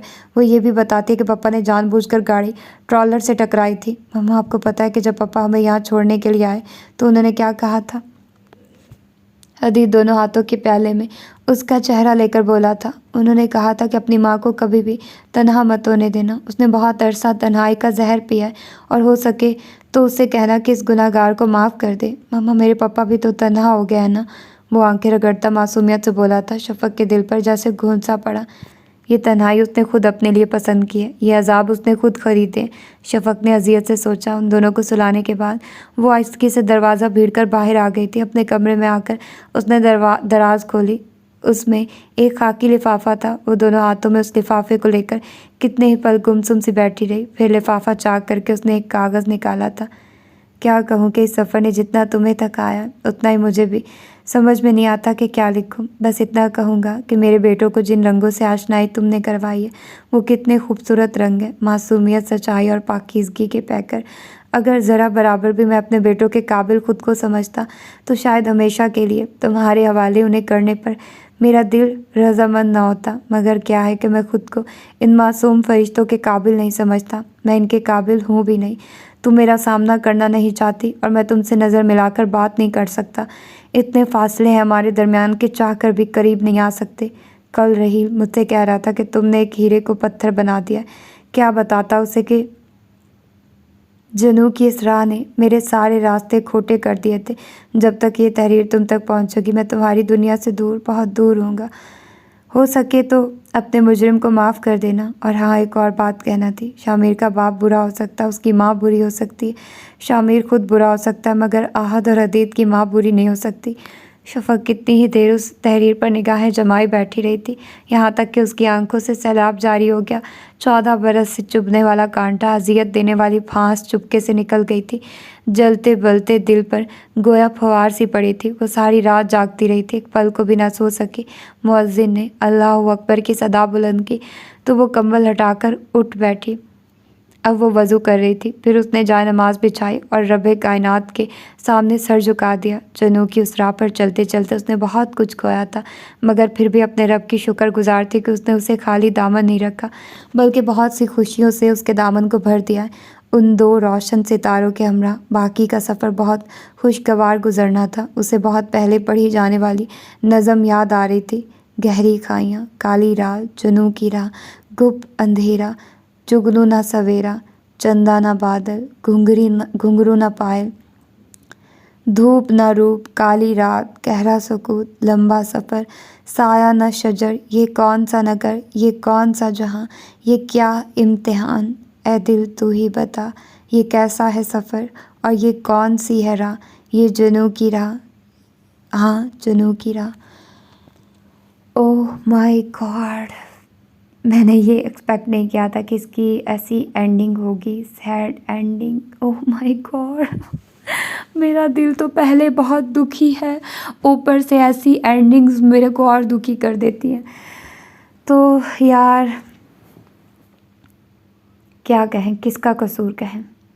मतलब अगर देखा जाए तो किस्मत में ही ऐसा ही लिखा था उनके लिए, लेकिन अगर वो चाहता शामिर तो स्टैंड ले सकता था, लेकिन उसने नहीं लिया। लेकिन अगर देखा जाए तो बैक स्टोरी पर डोमिनेंट विलन्स थे, उसका बाप और क्या कहते हैं उसको, वो अगर स्टैंड ले भी लेता तो उसके बाप और उन्होंने कुछ और कर देना था। वो बेचारी पहले इतना जलील होती है, इतने बुरी तरह से उसको मारते हैं और वो करते हैं। बेचारी गोगी भी बड़ी बदतमीज़ है, मुझे गुस्सा आ रहा है, कमीनी निकम्मी। बता देती शामिर को, मतलब शामिर को पता भी होता, मतलब ऐसे कैसे एक मर्द से ज़्यादा कौन जानता अपनी बीवी को। उसका तो कोई कसूर नहीं ना। अगर डाकू ने कुछ, अगर ऐसा उसने सुना भी है तो एक दफ़ा उससे बात तो करनी चाहिए थी, बगैर कुछ कहे सुने ऐसे ज़िंदगी से चले जाना। हाय हाय, क्या ऐसी एंडिंग्स अच्छी लगती हैं तुम लोगों को? मुझे तो नहीं अच्छी लगती और मेरा रोने का दिल कर रहा है। अच्छा, अब जितने भी नॉवेल्स होंगे ना तो एंड पर सुन लिया करना कि उसके रिव्यू क्या है, कैसा नॉवल है। नॉवल नो डाउट बहुत अच्छा था, स्टोरी बहुत मैच्योर थी, लेकिन सैड एंडिंग था। लेकिन यार ऐसे नॉवेल्स भी पढ़ने चाहिए, मेरा ख्याल है थोड़ा बहुत आप रियलिटी के करीब होते हो, ऐसी एंडिंग्स भी होती हैं लाइफ में। और ये सीख होती है, इससे आप कुछ सीखो। अगर आप कुछ सीख सकते हैं, अगर आप कुछ जान सकते तो अच्छी बात है। अगर वो चाहता शामिर तो इस चीज़ को लेट गो कर सकता था, लेकिन उसने नहीं किया। अगर वो कर भी लेता तो उसके बाप और वो उसके ससुर ने कोई और कहानी शुरू कर देनी थी। तो शामिर के हाथ में भी कुछ नहीं आया, उसके ससुर के हाथ में भी कुछ नहीं, ना ही उसके बाप के हाथ में आया। और मुझे उनके बच्चों पर भी है, तो इतनी जल्दी कोई भी आकर कह देगा कि भाई तुम्हारी वो माँ नहीं है तो मान लोगे तुम लोग। अजीब नालायक बच्चे थे यार, मुझे बच्चों का वो नहीं पसंद आया। इतना जल्दी नहीं करना चाहिए, बच्चों को इतना नहीं होना चाहिए कि कोई भी आकर कह के वो तुम्हारी माँ नहीं है, तुम्हारी माँ तो ये है, तुम्हारा दद्दा वो है, तुम्हारा बाप वो है। और फिर शामिर, हाय हाय, क्या ज़िंदगी पाई उस बंदे ने। 2 बीवियाँ, दोनों नहीं। और शफ़क़ कितनी अच्छी, और शफ़क़ देखो वो खुरम की तरफ नहीं आई, ना ही वो रहील से उसने की। वो इंडिपेंडेंट लेडी बनकर रही और उसने इस्तीफ़ा दे दिया। वो क्या करेगी, मुझे ये फ़िक्र लग जाती है कि अब उसका रोज़गार क्या होगा। खैर, बाकी ये कि यार नीचे व्हाट्सएप चैनल का लिंक आप लोगों को मिलेगा, उसको फॉलो कर लो यार। उसका फ़ायदा ये है कि मुझे आप लोगों को बातें करने में आसानी होती है, मुझे कोई भी अनाउंसमेंट करनी होती है मैं आप लोगों को वहाँ पर बता दिया करूँगी। प्लीज़ कोई मेरी बातों को भी अहमियत दिया करो यार। क्या है तुम लोग समझते ही नहीं हो।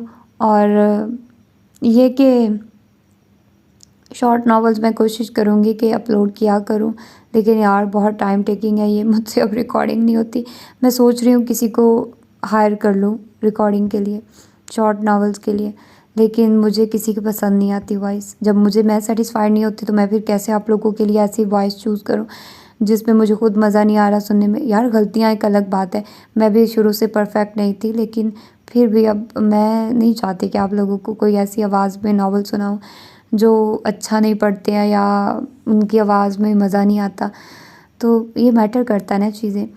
तो होपफुली कि आप लोगों को ये नावल अच्छा लगा होगा। मैं फिर कह रही हूँ, इस चैनल को सब्सक्राइब करना नहीं भूलना। फॉरएवर बुक हेवन को, नॉवेल्स फॉरएवर को और बुक्स फॉरएवर को जल्दी से सब्सक्राइब करो। अभी सुन ली है ना स्टोरी, फ़ौरन से पहले ये काम करो और उसके बाद चैनल को सब्सक्राइब करो, मतलब फॉलो करो व्हाट्सएप चैनल को, जिसका लिंक नीचे है। अपना ढेर सारा ख्याल रखिएगा।